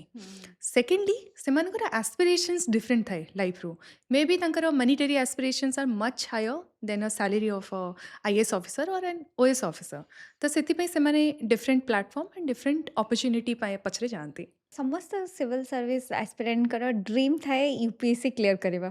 ଆପଣ ୟୁପିଏସ୍ସି ପରେ ଭାବିଲେନି ୟୁପିଏସ୍ସି କ୍ଲିୟର କରିବାକୁ ଭାବି ତ ଥିଲି ଆଣ୍ଡ ଚେଷ୍ଟା ବି କରିଥିଲି ତାପରେ actually once you get into the job ଏତେ ଆପଣଙ୍କୁ ଟାଇମ୍ ଦେବାକୁ ପଡ଼େ ଯେ ସିଭିଲ୍ ସର୍ଭିସେସ୍ର ପ୍ରିପାରେସନ୍ ଆଉ ହେଇପାରେ ନା ତ ସେଥିପାଇଁ ମୁଁ ସେତିକି ଅନେଷ୍ଟଲି ମୁଁ କରିପାରି ନଥିଲି। ତ ହୁଁ। ଯଦି ମୁଁ ପ୍ରିପେୟାର ହେଇନି ସେ ଏକ୍ଜାମ ଦବାର କିଛି ଭ୍ୟାଲ୍ୟୁ ନାହିଁ। ଆପଣ ଗୋଟେ ତ ବି ଆଟେମ୍ପ୍ଟ ଦେଇନାହାନ୍ତି? ମୁଁ ଦେଇଥିଲି। ମୁଁ ଆଟେମ୍ପ୍ଟ ଦେଇଥିଲି ବଟ୍ ମୋ ପ୍ରିଲିମ୍ସ ହିଁ ମୋର କ୍ୱାଲିଫାଏ ହେଇନଥିଲା। ଆଚ୍ଛା। ଯେଉଁମାନେ ଆପଣ କହିଲେ ସିଭିଲ୍ ସର୍ଭିସରେ ରହିଲା ପରେ ଟିକେ ଡିଫିକଲ୍ଟ ହେଇଯାଏ କିନ୍ତୁ ଆମେ ବହୁତ ସାରା ୟୁପିଏସ୍ସିର ଟପର୍ସ ମାନଙ୍କୁ ଦେଖୁ ସେମାନେ ଅଲଗା ଅଲଗା ଜବ୍ରେ ଥାନ୍ତି ଯେଉଁମାନେ ଜବ୍ରେ ଅଛନ୍ତି ଆଉ ସିଭିଲ୍ ସର୍ଭିସ ପ୍ରିପେୟାର କରିବାକୁ ଚାହୁଁଛନ୍ତି ତାଙ୍କୁ ଆପଣ କ'ଣ ଆଡ଼ଭାଇସ୍ କରିବେ? ଜବ୍‌ରେ ରହିକି ବି କରିହୁଏ ଆଣ୍ଡ ବହୁତ ପିଲା ସେଟାକୁ କରିଛନ୍ତି, ପ୍ରୁଭ୍ ମଧ୍ୟ କରିଛନ୍ତି। କିନ୍ତୁ ଯଦି ଆପଣଙ୍କ ପାଖରେ ସେ ଅପର୍ଚ୍ୟୁନିଟି ଅଛି ଯେ ମୁଁ ଜବ୍ ଛାଡ଼ିକିନା କରିପାରିବି, ହୁଁ ବଟ୍ ଯଦି ନିଡ୍ ଗୋଟେ ଜବ୍‌ର ଅଛି, ଜବ୍‌କୁ କେବେ ଛାଡ଼ନ୍ତୁନି, ଜବ୍ ସହିତ ହିଁ କରନ୍ତୁ। It is possible like you said କି ବହୁତ ପିଲା କରିଛନ୍ତି। ହୁଁ ଯେମିତି ଆପଣ କହିଲେ ବହୁତ ପିଲା ଜବ୍ ହୋଲ୍ଡର ହେଇକି ମଧ୍ୟ ଏକ୍ଜାମକୁ କ୍ଲିୟର କରିଛନ୍ତି। Show eat is possible. Depend କରେ ଯେ ଆପଣଙ୍କୁ ସେ ଜବ୍‌ର ନିଡ୍ ଅଛି ନା ନାହିଁ। ହୁଁ ଯଦି ଆପଣ ଜବ୍ ଛାଡ଼ିକି 1 ବର୍ଷ 2 ବର୍ଷ ୱିଦାଉଟ୍ ଦ୍ୟାଟ୍ ମନିଟାରୀ ସପୋର୍ଟ ଆପଣ ଯଦି ସର୍ଭାଇଭ୍ କରିପାରିବେ ଦେନ୍ ପ୍ଲିଜ୍। କାରଣ ଆପଣ ଜାଣିପାରିଲେ ଯେ ମୋର ଏଣ୍ଟାୟର ଟାଇମ୍‌ଟା ପ୍ରିପାରେସନ୍ ପାଇଁ ଗଲା। ହୁଁ କିନ୍ତୁ ଯଦି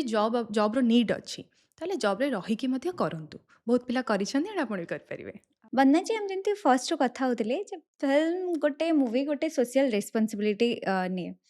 ଏବେ ଓଡ଼ିଆ ମୁଭିରେ ଗୋଟେ ରେଭଲ୍ୟୁସନ୍ ଆସିଛି ବହୁତ ଭଲ ମୁଭି ବନୁଛି ବହୁତ ପୁରସ୍କୃତ ବି ହେଉଛନ୍ତି ଜାତୀୟ ସ୍ତରରେ ଆପଣ ଏବେ କାହିଁକି ଭାବୁନାହାନ୍ତି ଏବେ ମୁଁ ଇଣ୍ଡଷ୍ଟ୍ରିକୁ ବ୍ୟାକ୍ କରିବି? ସୋ ଏବେ ଯେମିତି ଆପଣ କହିଲେ ଏବେ ଆମର ଯୋଉ ସିନେମା ହେଉଛି ଲେଟ୍ସ ସେ for example Daman Daman, and କର୍ମ ପ୍ରତୀକ୍ଷା, କର୍ମ। ପ୍ରତୀକ୍ଷା ୟେସ୍ ଆଣ୍ଡ ଏବେ ରିସେଣ୍ଟଲି ଗୋଟେ ଆଇ ଥିଙ୍କ 100 କ୍ରୋଡ୍ସ ପ୍ଲସ୍ ଗଲା ବୋଉ ବୁଟୁ ବୁଦ୍ଧ ଭୂତ ହଁ। ୟା ସୋ ବହୁତ ହି ଭଲ ସିନେମା ଏବେ ତିଆରି ହେଉଛି ଆଉ ସୋସିଆଲ ମାନେ ଆମର ନ୍ୟାସନାଲ ରେକଗ୍ନିସନ୍ ମଧ୍ୟ ମିଳୁଛି। ମିଳୁଛି। ହୁଁ ସୋ ମୋତେ ଦୋ ମୁଁ ଭାବିନଥିଲି କାରଣ ସିଭିଲ୍ ସର୍ଭିସ୍ ଜଏନ୍ କଲା ପରେ ହୁଁ ଯେହେତୁ ଆପଣଙ୍କୁ ବହୁତ ପୁରା ଟାଇମ୍ ଦେବାକୁ ପଡ଼େ ଇଟ୍ସ 24/7 ଜବ୍। ହୁଁ ତ ମୁଁ କେବେ ଭାବିନଥିଲି ଯେ ପୁଣି ଆଉଥରେ କରିବି କି କ'ଣ ହୁଁ ବଟ୍ କେବେ କେବେ କିଛିଟା ଅପରଚ୍ୟୁନିଟି ଯେତେବେଳେ ଆସେ ମୁଁ ଭାବିଛି ଠିକ୍ ଅଛି ମେ ବି ସାଟର୍ଡେ ସଣ୍ଡେ ମୁଁ ଯଦି ନିଜ ଛୁଟି ଟାଇମ୍‌କୁ ମ୍ୟାନେଜ୍ କରିକି କରିପାରିବି ହୁଁ ତାହେଲେ ହେଇପାରିବ। କାରଣ ଏଇପରି ଯେଉଁ ସିନେମା ତିଆରି ହେଉଛି ଗୋଟେ ସୋସିଆଲ ରେସ୍ପନ୍ସିବିଲିଟିକୁ ମାଇଣ୍ଡରେ ରଖିକି ତିଆରି ହେଉଛି। ହୁଁ I would love to be a part of that. ହୁଁ ଆଣ୍ଡ ରହିଲା କଥା କାହିଁକି କନସିଡର କରିନି there are certain civil service code ଯେଉଁଟାକି ଆମକୁ କନସିଡର କରିକି କାମ କରିବାକୁ ପଡ଼େ। ହୁଁ ସୋ ଯଦି ସେସବୁ ପ୍ୟାରାମିଟର୍ସ ମୁଁ ମିଟ୍ କରିପାରୁଛି ତ ମେ ବି ଇନ୍ ଫ୍ୟୁଚର୍ ଆଇ ୱିଲ୍। ଆପଣଙ୍କର ଇଚ୍ଛା ଅଛି ଆପଣ ଫିଲ୍ମ ଇଣ୍ଡଷ୍ଟ୍ରିକୁ ରିଟର୍ନ କରିବେ? Return as in full time ତ ନୁହଁ ହୁଁ ବଟ୍ ଏଇପରି ସିନେମାରେ ଯଦି ମୁଁ ମୋର ଛୋଟ ପାର୍ଟିସିପେସନ୍ଟେ ବି ଦେଇପାରୁଛି ଆଇ ହୁଁ ବି ହାପି। ଆମେ ଯେମିତି ଫାର୍ଷ୍ଟରୁ କଥା ହେଉଥିଲେ ଗୋଟେ ମୁଭିର ଇନଫ୍ଲୁଏନ୍ସ ବହୁତ ଅଧିକ ଥାଏ ସୋସାଇଟି ଉପରେ ଯେମିତି ଏକ୍ଜାକ୍ଟଲି ତେରେ ନାମ ମୁଭିର ଚାଲିଲା ଆପଣ କହୁଥିଲେ ଆଜ୍ଞା ସେମିତି ଯଦି ଆପଣ ମୁଭି ବନେଇ ପାରିବେ ହୁଏତ ଆଜ୍ ଏ ବ୍ୟୁରୋକ୍ରାଟ୍ ଆପଣ ମୋର୍ ରେସ୍ପନ୍ସିବଲ୍ ହେଇକି କାମ କରିବେ ଆଉ ରାଇଟ୍। ଆପଣଙ୍କ ସହିତ ଯେଉଁମାନେ କାମ ବି କରିବେ ସେମାନଙ୍କ ଭିତରେ ଗୋଟେ ଡର ବି ରହିବ ହୁଏତ ମେ ବି ଆମେ ଫିଲ୍ମ ଗୋଟେ ବେଟର ପ୍ଲେସ୍ କରିପାରିବୁ ନିଶ୍ଚିତ ହଲିଉଡକୁ ଯଦି ୟେସ୍ ଆପଣମାନଙ୍କ ଭଳି ଲୋକ ଆସିବେ ଅଲିଉଡ୍ ଇଣ୍ଡଷ୍ଟ୍ରିକୁ ଅଲିଉଡ୍ ଇଣ୍ଡଷ୍ଟ୍ରିରେ ବହୁତ ସାରା ଜିନିଷ ଚେଞ୍ଜେସ୍ ଆସିପାରିବ କାଷ୍ଟିଂ ହୋପଫୁଲି କାଉଚ୍ ବି ଲୋକ ଡରିବେ। Yes yes so true. ହଁ ସେଇଟା ହବା ବି ଦରକାର। ହୁଁ ମୋତେ ଲାଗୁଛି ଯେଉଁମାନେ ଆମେ ସୋସିଆଲି ଆୱେର୍ ଆଣ୍ଡ ଆମେ ଗୋଟେ ଚେଞ୍ଜ ଆଣିପାରିବୁ ହୁଁ ଆଣ୍ଡ ଗୋଟେ ବେଟର ପ୍ଲେସ୍ ଫର୍ ୱିମେନ୍ କରିପାରିବୁ ହୁଁ ସୋ ହ୍ୱାଇ ନଟ୍। ଆପଣ ଜଣେ ସିଭିଲ୍ ସର୍ଭାଣ୍ଟ ଯେତେବେଳେ ଆପଣ ଗୋଟେ ମୁଭିରେ ଆକ୍ଟିଂ କରିବେ ଆପଣ କହିଲେ କି ଟିକେ କୋଉଠି ନା କୋଉଠି କମ୍ପ୍ରମାଇଜ୍ ହେବ କିନ୍ତୁ ମୁଁ ମ୍ୟାନେଜ୍ କରିବି ଯଦି ପ୍ରତ୍ୟେକଟି ସିଭିଲ୍ ସର୍ଭାଣ୍ଟ ଅନ୍ୟ କୌଣସି କାର୍ଯ୍ୟରେ ଆସିଗଲେ ତାହେଲେ ତ ସିଭିଲ୍ ସର୍ଭିସରେ ବହୁତ ସାରା କମ୍ପ୍ରମାଇଜ୍ ହେଇଯିବ ରାଇଟ୍ ତା ପାଇଁ କ'ଣ ରୁଲ୍ ଆଉ ରେଗୁଲେସନ୍ସ ଅଛି? କରେକ୍ଟ। ଦେଖନ୍ତୁ କାମ ହେଉଛି ଆମର ଫର୍ଷ୍ଟ ପ୍ରାୟୋରିଟି। ହୁଁ ଆମେ ତାକୁ ନେଗ୍ଲେକ୍ଟ କରିକି ଅନ୍ୟ କୌଣସି ପର୍ସନାଲ୍ ହ୍ୟାବିଟ୍ ୟା ପର୍ସନାଲ୍ ପ୍ୟାସନ୍‌ରେ ଆମେ ଇନଭଲ୍ଭ ହେଇପାରିବୁ ନାହିଁ ହୁଁ as per the civil services code. Secondly ଯଦି ମୁଁ ମୋର ଲେଜର୍ ଟାଇମ୍‌ରେ ମୋ ଛୁଟି ଟାଇମ୍‌ରେ ମୁଁ କୌଣସି ବି ଜିନିଷରେ ଇନଭଲ୍ଭ ହେଉଛି ହୁଁ ଆଜ୍ ଅ ପାର୍ଟ ଅଫ୍ ଦ ଗଭର୍ଣ୍ଣମେଣ୍ଟ ଆମକୁ ରିଟର୍ଣ୍ଣରେ ଗଭର୍ଣ୍ଣମେଣ୍ଟକୁ ଜଣେଇବାକୁ ଥାଏ। ହୁଁ ଆଉ ଯଦି ସେଥିରେ ମନିଟାରୀ ଭ୍ୟାଲ୍ୟୁ କିଛି ଆଡ଼େଡ୍ ଅଛି ମୁଁ ଯେଉଁ ବି ମୋର ହବିରୁ ଯଦି କିଛି ଅର୍ନ କରୁଛି ହୁଁ ସେଟା ବି ଆମକୁ ଇନଫର୍ମ କରିବାକୁ ଥାଏ and for that obviously income tax rules are also there. ହୁଁ ଯଦି କୌଣସି ସିଭିଲ୍ ସର୍ଭାଣ୍ଟ ରିଟର୍ନ ଫର୍ମାଟ୍ରେ ଦେଇନାହାନ୍ତି କିମ୍ବା ପ୍ରପର୍ ରେଗୁଲେସନ୍ ମେଣ୍ଟେନ୍ କରିନାହାନ୍ତି ତାଙ୍କ ପାଇଁ କ'ଣ ପନିଶମେଣ୍ଟସ୍ ରୁହେ? There are punishments and departmental proceeding may happen. So ସେଥିପାଇଁ ଯଦି ବି ଆପଣ କିଛି ବି କରୁଛନ୍ତି it's better to formally inform and ତାପରେ ହିଁ କରିବାଟା ଉଚିତ। जदि आपण हॉलीवुड इंडस्ट्री के आसुचंती कोनोसी प्रकार स्पेसिफिक रोल्स अछि आपण भाबुचंती मु सेही टाइप रो रोल्स प्ले करबा को चाहिबी? हाँ, बिल्कुल। ମୁଁ ଯେମିତି 10 ଇୟର୍ସ ବ୍ୟାକ୍ ଅଲ୍ସୋ ମୁଁ ସେଇଆ କହିଲି କି ମୁଁ ଗୋଟେ ଆଇ କ୍ୟାଣ୍ଡି ହେଇକି ରହିବାକୁ ଚାହୁଁନଥିଲି। ହୁଁ, ହୁଁ। ଆଣ୍ଡ ଏବେ ତ ଆଇ ଏମ୍ ହୋଲ୍ଡିଂ ଅ ରିସ୍ପନ୍ସିବଲ୍ ପୋଜିସନ୍। ତ ମୁଁ ସେମିତି କେବଳ ଆଇ କ୍ୟାଣ୍ଡି ୟା କେବଳ ସୋସିଆଲ ମେସେଜ କିଛି ନଥିବ ସେମିତି ସିନେମାର ପାର୍ଟ ହେବାକୁ ଚାହିଁବି ହୁଁ, ନାହିଁ। କିନ୍ତୁ ଲେଟ୍ସ ସେ କି ଗୋଟେ ସିନେମାରେ ମୋତେ ଏଜ୍ ଅ ବ୍ୟୁରୋକ୍ରେଟ୍ ହିଁ କାମ କରିବାର ଅଛି କି ଗୋଟେ ଭଲ ସୋସିଆଲ ମେସେଜ ମୁଁ ଦେଇପାରିବି ହୁଁ, କି କୌଣସି ଗୋଟେ ଗଭର୍ଣ୍ଣମେଣ୍ଟର ମେସେଜକୁ ମୁଁ ଲୋକଙ୍କ ପାଖକୁ ପହଞ୍ଚେଇ ପାରିବି ହୁଁ। ଦେନ୍ ୟେସ୍ लाइक गोटे अवेयरनेस आपण क्रिएट करे awareness पर create କରିପାରିବି जदि ୟେସ୍। आपण कहले सोशल मेसेज दबाउ चाहछंती आपण कोन भाबुत आपण माइंड रे कोन अछि को सोशल मेसेजटा गोटे फिल्म थ्रू रे जिबा दरकार सोसाइटी को? फॉर एग्जाम्पल आमर एबे वुमेन एम्पावरमेंट पाई बहुत हुँ, प्रकार स्कीम्स रहुची वुमेन सेफ्टी पाई हुँ, starting from your online abuses to बंचेबा को नहीं कि एमिति भी हुँ, रास्ता रे होथबा छेड़खानी या कमेंट पास करवा से सब जिनस को प्रोटेक्ट करिया को नहीं कि बहुत प्रकार स्कीम्स अच्छी हुँ, किंतु झियो पिला आमे कौन करू आमे डरी जाऊ आमे हुँ, सब बेले निजको आगे विक्टिमाइज करू कि maybe we are at fault हुँ, से आमे कंप्लेन पर्यंत जाऊ नाही हुँ, बट एमिति बहुत सारा आमर एबे प्रोसीजर अच्छी जोटि कि आपण आइडेंटिटी को आमे हाइड करिकी जिनसटी को आगे की नहीं पारिबु आमे हुँ, पनिशमेंट पहुंची पारिबु से लोक पाखरे हुँ, तो सेतिपई ए सब जिनस जो सब जिनस एबे भी नॉलेज रे नाही हुँ। ताकू पहुंचाइବାକୁ चाहिबी। ଆଉ ଗୋଟେ ଜିନିଷ ବନ୍ୟାଜୀ ମୁଁ ପଚାରିବି ଯେମିତି ଆପଣ କହିଲେ ୱିମେନ୍ ଏମ୍ପାୱାରମେଣ୍ଟର ମେସେଜକୁ ଆପଣ ଦେବାକୁ ଚାହିଁବେ ଥ୍ରୋ ଏ ମୁଭି ଏବେ ବହୁତ ଜଣ ପଲିଟିସିଆନ୍ସ ହେଇଗଲେ ବ୍ୟୁରୋକ୍ରାଟ୍ସ ହେଇଗଲେ ଗୋଟେ ପ୍ରପର ରେସ୍ପନ୍ସିବିଲିଟିରେ ଥିଲାବେଳେ ବହୁତ ସାରା କମେଣ୍ଟସ୍ ୱିମେନ୍ ସେଫ୍ଟି ଉପରେ ୱିମେନ୍ ରେପ୍ ଉପରେ ଦିଅନ୍ତି ଆପଣ ସେଇ ଜିନିଷଟାକୁ କେମିତି ଦିଅନ୍ତି? नेगेटिव कमेंट्स यू टॉकिंग ଆଜ୍ଞା। अबाउट ओके नेगेटिवली आपण जो जेमती कहउछंती से झियो सेठी काई थिला जदि मु रेप कथा कहबी ଏବେ ଗୋଟେ ରିସେଣ୍ଟ कौन କମେଣ୍ଟ ଯଦି ମୁଁ ଆପଣଙ୍କୁ କହିବି ନା ନେବିନି କହିବି ଯଦି ଆପଣଙ୍କ ସହିତ ରେପ୍ ହେଉଛି ତାହେଲେ ଅପୋଜ୍ କରନି just lie down and enjoy. How derogatory that can be ହୁଁ से स्टेटमेंट रु खराब मु आउ कौन ही कहि परिबी ହୁଁ and if you are in a position like that आपण माने आहरी अवेयरनेस आनिया दरकार आपण ହୁଁ माने एमिति स्टेटमेंट्स दबा दरकार जोटा कि वुमेन को आहरी एम्पावर करिवो ହୁଁ आमे जानिबु जे यस जो माने आमो पाई सेठी बसिचंती एज इलेक्टेड बॉडीज से माने आमो पाई अछंती ହୁଁ ना कि अदरवाइज सो केवल निंदा ही करि परिबे स्टेटमेंट रो ହୁଁ ଯେତେବେଳେ ଲିଡରମାନଙ୍କର ମାଇଣ୍ଡସେଟ୍ ଏମିତି ରହୁଛି କେବଳ ଏଇଟା ଗୋଟେ କେସ୍ ନୁହଁ ବହୁତ ସାରା ଜିନିଷ ଆମେ ଦେଖୁଛୁ ଆପଣ ଜିନ୍ସ କାହିଁକି ପିନ୍ଧୁଛନ୍ତି ଛୋଟ ଡ୍ରେସ୍ କାହିଁକି ପିନ୍ଧୁଛନ୍ତି ଯେତେବେଳେ ଲିଡର୍ସ ମାନେ ଏଇଭଳି କମେଣ୍ଟ କରନ୍ତି ଆପଣ କ'ଣ ଦେଖନ୍ତି ଗ୍ରାଉଣ୍ଡ ଲେଭେଲରେ ଲୋକମାନେ ୱିମେନ୍କୁ ନେଇକି କ'ଣ ଭାବନ୍ତି ତାଙ୍କ ଥିଙ୍କିଂ ପ୍ରୋସେସ୍ କେମିତି ଥାଏ? अ, एटा से जो लीडर जहाको आपण कहउचंती से भी सेई आम भितर ही जाइछंती ହୁଁ तो I think it's a society रो कंडीशनिंग ହୁଁ आम सोसाइटी जोटा फील करूची सेटा मे बी से माने सेई जगह रे जेहेतु पॉइंट आउट करी दैछंती सेति पई मी लीडर टी को पॉइंट आउट करूछु ହୁଁ तो दैट नीड्स କିନ୍ତୁ टू चेंज। ମ୍ୟାଡ଼ାମ୍ ମୁଁ ଆଉ ଗୋଟେ କଥା କହିବି ଯେତେବେଳେ ଆପଣ ଜଣେ ସିଭିଲ୍ ସର୍ଭିସରେ ରହୁଛନ୍ତି ଆପଣଙ୍କର ଗୋଟେ ରେସ୍ପନ୍ସିବଲ୍ ଅଛି ଆପଣ କିଛି ବି କହିପାରିବେନି ଆପଣ ଟିକେ ଗ୍ରୁମ୍ ଅପ୍ ହେଇକି ଯିବା ଦରକାର ଯଦି ଆମର ଏମାନଙ୍କ ଭିତରୁ ଯାଇକି ଗୋଟେ ପୋର୍ ମାଇଣ୍ଡସେଟ୍ରେ ଜଣେ ଲିଡର୍ ବନିଯାଉଛି ସେଇଟା ତ ସୋସାଇଟି ପାଇଁ ବହୁତ ହି ହାର୍ମଫୁଲ୍। बहुत ही हार्मफुल और सेटा चेंजेस आमर आम परी यंग मास रो रिप्रेजेंटेशन जेबे बढ़िबो सेबे ही जिनस चेंज हे पारिबो जो माने एबे सोसाइटी कोन जानी छांती कि गोटे से कोन पिंधी थिला सेटा मैटर करेनी रेप हैज डिफरेंट कनोटेशन तार माइंडसेट अलका क्रिमिनल माइंडसेट को आपण जने एटायर सहित अटैच करि परिबे नाही गोटे यंग गोटे छोट टॉडलर रो भी रेप होची ଏବେ ମୁଁ सो ଗୋଟେ ରିସେଣ୍ଟ କେସ୍ ଦେଖିଥିଲି ଗୋଟେ ପୁଅ ପିଲା ଗୋଟେ ମେଲ୍ ଭିକ୍ଟିମ୍ ଇଜ୍ ଦ୍ୟାଟ୍ କି ଗୋଟେ ବସ୍ରେ ଥିଲା ତାର ରେପ୍ ହେଇଗଲା ଆଉ ସେ ମରି ବି ଗଲା ତ ଯଦି ମେଲ୍ ମାନଙ୍କ ସହିତ ହେଉଛି ତାହେଲେ ଫିମେଲ୍ ମାନଙ୍କର ଦୋଷ କୋଉଠି ରହୁଛି? एग्जैक्टली ନିଶ୍ଚିତ ଆପଣ ମୁଁ ସେଇଟା ପଚାରିଥିଲି କି ଗ୍ରାଉଣ୍ଡ ଲେଭେଲରେ ଲୋକଙ୍କ ମାଇଣ୍ଡସେଟ୍ କେମିତି ରହୁଛି? ग्राउंड लेवल जो लीडर कथा आपण कहउचंदी ना सेटा the reflection of our society ହୁଁ तो ग्राउंड लेवल ले लोक तो ताठु आहुरी हिन्न ହୁଁ कारण माइंडसेट तो से रहिबो माइंडसेट ହୁଁ चेंजेस आनिबा आमर दायित्व ହୁଁ का आमे तांको ब्लेम करि परिबोनी से माने लास्ट 30 40 50 60 इयर्स हैला सेई कंडीशनिंग धरी कि बड़ हेइचंदी ହୁଁ सेटा ओवरनाइट चेंज करिया पॉसिबल ही नुहे with awareness with representation of young mass ମୋତେ ଲାଗେ ଯେ ଚେଞ୍ଜଟି ଆସିପାରିବ। ନିଶ୍ଚିତ। ଗୋଟେ ଜିନିଷ ଥାଏ ଆମେ ବହୁତ ସାରା ଯେମିତି କହିଲେ ପଲିସି ମେକିଂ ବହୁତ ସାରା ହେଉଛି। କିନ୍ତୁ ଗୋଟେ ୱିମେନ୍ ଗ୍ରାଉଣ୍ଡ ଲେଭେଲରେ ଡରୁଛି ଗୋଟେ ଏଫଆଇଆର୍ ଲଞ୍ଚ କରିବା ପାଇଁ ହୁଁ। ଦବା ପାଇଁ। ସେଠି ଗୋଟେ ବ୍ୟୁରୋକ୍ରାଟ କେମିତି ହେଲ୍ପ କରେ ଗୋଟେ ଏମ୍ପାୱାର କରିବା ପାଇଁ ହୁଁ। ଫିଜିକାଲି ନୁହଁ ଇନ୍ ଲରେ ନୁହଁ ଗୋଟେ ମାଇଣ୍ଡ ସେଟ୍କୁ ଏମ୍ପାୱାର କରିବା ପାଇଁ ଗୋଟେ ବ୍ୟୁରୋକ୍ରାଟ କେମିତି କାମ କରେ?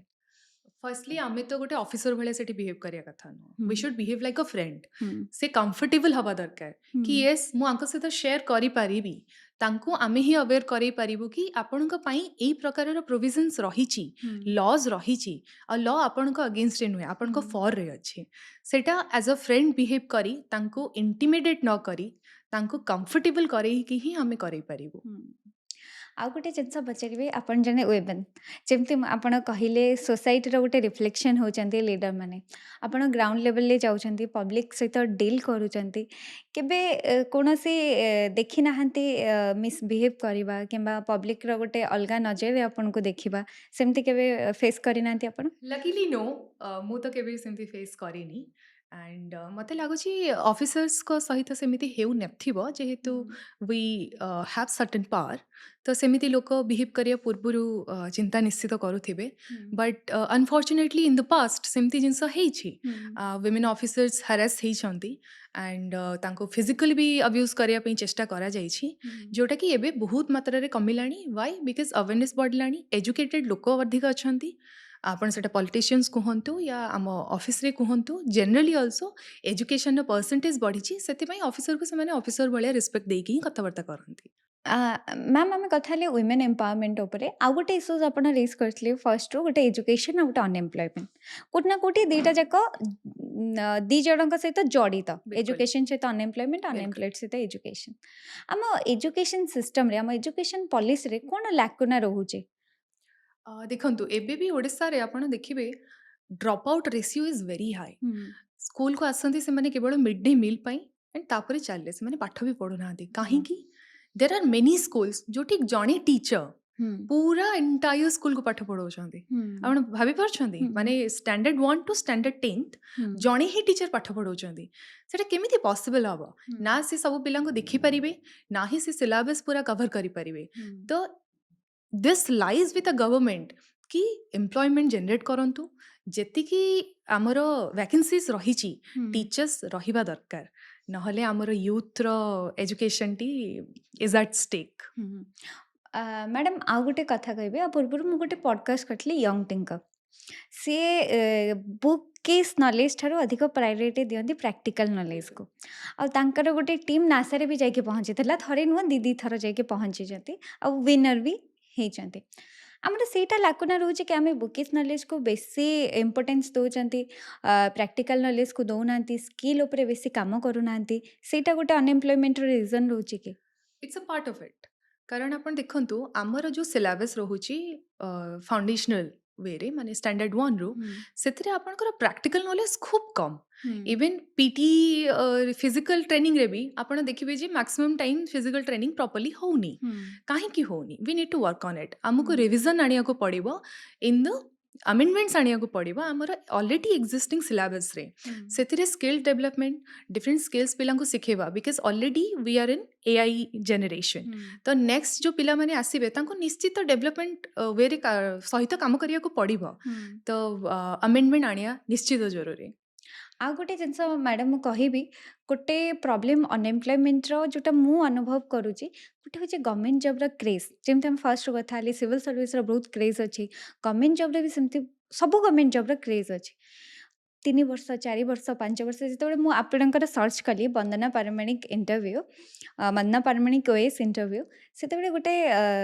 ଭିଡ଼ିଓ ମୋ ପାଖକୁ ଆସିଲା ଓଏସ୍ ପାଇଁ ଜଣେ ପାଗଳ ହେଇଯାଇଛନ୍ତି ମାନେ ଲିଟରାଲି ସେ ମେଣ୍ଟାଲି ରିଟାୟାର୍ଡ ଏଇ ଯେଉଁ କ୍ରେଜ୍ ପାଇଁ ହୁଏତ ଆମର ଅନଏମ୍ପ୍ଲୟମେଣ୍ଟ ରେସିଓ ଟିକେ ବେଶୀ ବଢ଼ିଯାଉଛି। ଇଟ୍ସ ଅ ପାର୍ଟ ଅଫ୍ ଇଟ୍। କାହିଁକି ଏତେ ଯେଉଁ ଫ୍ୟାସିନେସନ୍ ଗଭର୍ଣ୍ଣମେଣ୍ଟ ଜବ୍କୁ ନେଇକି ଇଣ୍ଡିଆରେ ସେଟା କମିବା ଦରକାର। ମୁଁ ଜାଣିଛି ଏ ଜିନିଷ ଆପଣଙ୍କୁ ଗୋଟେ ସୋସିଆଲ ଷ୍ଟ୍ରାଟାରେ ଆଗକୁ ନିଏ, ଆପଣଙ୍କୁ ବହୁତ ଜିନିଷ ଦିଏ, ଆପଣଙ୍କୁ ସର୍ଭିସ୍ କରିବାର ଚାନ୍ସ ଦିଏ, ବଟ୍ ଏଇଟା ହିଁ ଲାଇଫ୍ର ଗୋଲ୍ ହେବା ଉଚିତ ନୁହେଁ। ବହୁତ ଜିନିଷ ଅଛି एबे अपॉर्चुनिटीज बहुत अधिक आमे जदि कंपेयर करिबा 10 वर्ष या 20 वर्ष तले इंडिया रे जतिके अपॉर्चुनिटीज थिला आज आपण घरे बसिकी मध्य एम्प्लॉयमेंट जनरेट करि परिबे आपण निजे मॉनिटरीली स्टेबल ही परिबे तो आजिर टाइम रे जदि आपण गोटे ही गोल को निजर लाइफ रो मोटो बोली भाबी दउचंदी सेटा भूल आपण गोटे प्लान भी रखंतु मु जेमती कहली अर्लियर 2 ରୁ 3 इयर्स दियंतु गोटे सर्विस पई प्रिपरेशन पई जदि होउनी प्लीज स्विच आउ किसी करंतु मु जानी छी समस्त पाखरे किछि ना किछि टैलेंट थाए and everybody can do something आम इंडिया रे आम ओडिशा सोसाइटी रे गवर्नमेंट जॉब पई एते क्रेज कोन पई आम फाइनेंशियल स्टेटस आम इकोनॉमिक स्टेटस पई सेथि पई अधिक ना आउ किछि रीजन अछि आम माइंडसेट रे मु जेमती कहली एटा गोटे डेमोक्रेसी रो गोटे एमिति पार्ट जोटा आपण सोसाइटी रो कोनोसी भी स्ट्रेटा रे थांतु आपण को संगे संगे नहीं कि सेठी पहुंचे थाए जोठी आपण को पावर प्रेस्टेज नेम सोसाइटी रे ओवरनाइट मिली थाए गोटे रिजल्ट रो पीडीएफ आउट हुए and you become a celebrity overnight आपण मते कहतु एमती कोन अदर जॉब अछि इंडिया रे जोटा आपण को सेटा देई परियो नाही तो सेथिपाई मते लागे क्रेजटी बहुत अधिक किंतु सेटा को आपण एते फैसिनेट न हई अदर जिनस रे भी फोकस करंतु फोकस करते निश्चित आपण को लोक माने तू आ मु अग्नि एभले मूवी रे लीड एक्ट्रेस हिसाब रे देखिछंती एबे सिविल सर्वेंट हिसाब रे जानछंती किंतु आ भितर भी आपण जने एंटरप्रेन्योर सेटा बोधे हुए के जानि नथिबे आपण आईबीएम रो बेस्ट एंटरप्रेन्योरशिप रा अवार्ड पाइतले सेटा कोन थिला टिके आपण कहबे सो एक्चुअली इटा ड्यूरिंग एमबीए आमे पार्टिसिपेट करिथिलु सेटा ऑल ओवर इंडिया रो गोटे पार्टिसिपेशन हेथिला कोलकाता रे ऑर्गेनाइज हेथिला आईबीएम तार स्पॉन्सरशिप करथिले एंड कंपटीशन टा से माने ही होल्ड करथिले so it was about jute bags मो आमे केमिति ओडिसा रो विमेन मानु को एम्पावर करिया पई आमे तांकर हातरे तयारी जूट बैग्स को इंटरनेशनली प्रमोट करि परिबु आमे से टॉपिक रे करिथिलु एंड सेतिरो हमको फर्स्ट प्राइज भी मिलिथिला मु आपनकर गोटे एक्टी प्लस रा इंटरव्यू देखथिली इंटरव्यू केले आई एम नर्वस नाउ आपनकर एते सारा काम देखि कि निश्चित आपण एते मल्टीटास्किंग बोली सिविल सर्विस रे एते भलो करचंदी आई थिंक सबु women multitasking isn't it yes किंतु रिकॉग्निशन बहुत कम जन को मिले आ एबे मिलुची भी आगे वंदना परमाणिक की पे सिंगल लो डबल होचंती सी मु तो रेडी अछि मेंटली एंड केवल करेक्ट पार्टनर अपेक्षा रे अछि अच्छा सो जेते जल्दी हबो यस अरेंज मैरिज रे बिलीव करंती ना लव मैरिज रे बिलीव करंती मु लव मैरिज रे ही बिलीव करे ओके बिकॉज मो parents back in the day तांकर भी लव मैरिज थिला मो एंटायर फैमिली रे लव मैरिज तो मते लागे कि लव मैरिज टा टिके better than arrange marriage because गोटे स्ट्रेंजर को बाहा हवाटा होची आपण जाननांती कि कुआ है या खाई सो नोन लोकटे को बाहाले एटलीस्ट आपण जानी चंती कि what all I have to deal with so love marriage okay जदि जने सिविल सर्वेंट आपन को पार्टनर चूज करिया पड़े जने सिविल सर्वेंट आ जने एक्टर आपन काहा को चूज करिवे जदि प्रोफेशन वाइज देखिबा देखो मु गोटे कथा कहि परिबी मु एक्टर को तो केबे भी बाहा हेबिनी काहे कि मते मु actually I like being the centre of his world and actors निज छड़ा आउ का विषय भाबंतिनी मोर एटी गोटे जनक इंटरव्यू मने पड़ची से होचंदी बॉलीवुड एक्ट्रेस परिणीति चोपड़ा से पूर्व इंटरव्यू रे कहले मु किछि भी करबी पॉलिटिशियन को भाबेनी तापरे राघव चड्डा को भाले ओ गॉड ओके आमे विश करछो सेमति कि आपण से त न हो आपण को मन पसंद रो लाइफ पार्टनर आपण को थैंक यू सो मच किंतु सिविल सर्वेंट हेले टिके बेटर हबो के दी जन का लाइफ एक्चुअली करियर टा सेकेंडरी मते लागे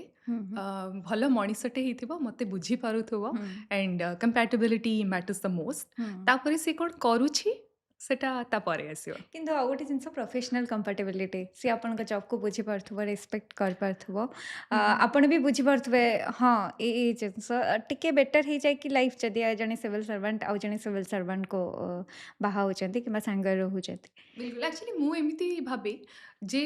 बुझी पारुथबा रिस्पेक्ट करथबा रिस्पेक्ट तो निश्चित रहइबो आम पोजीशन से भलिया जे कोनोसी मनीषटे हेले से रिस्पेक्ट करिवे ही आउ रहिला कथा बुझिपारिबा ताठु बेसी एक्चुअली मते लागे सिविल सर्वेंट जदि निज निज भितर बाहाउछन्ति से टिके वीकेंड मैरिज तांकर होई जाए अच्छा। माने सैटरडे संडेज रे ही से देखा हुअन्ति ओके। कारण अलग अलग पोस्टिंग हे जाए मोस्ट ऑफ द केसेस समस्ते नुहंती बहुत हैप्पी कपल्स भी अछन्ति हम फर्टिनिटी रे हुँ। बट मोस्टली इटा हुए तो मु सेति पई कहली मु सर्विस टाको गोटे पैरामीटर बोली रखिनी ओके। आज्ञा ଆଉ ଗୋଟେ ଜିନିଷ ଟିକେ ଦେଖାଯାଏ କି ସିଭିଲ୍ ସର୍ଭାଣ୍ଟସ୍ ମାନଙ୍କର ଇଗୋ ଟିକେ ଫ୍ରାଜାଇଲ୍। ଇଗୋ ଟିକେ କ୍ରାସ୍ କରିବ କି ହଜବେଣ୍ଡ ୱାଇଫ୍‌ଙ୍କ ଭିତରେ? वेल सेटा भी ହେଇପାରେ सो ତାକୁ ଆଭଏଡ୍ କରିବା ପାଇଁ ଅଦର ଇଏରେ ବିଜନେसेस କି ଅଦର କୌଣସି କ୍ୟାରିୟରରେ ବାହା ହେବା ବେଟର ବୋଧେ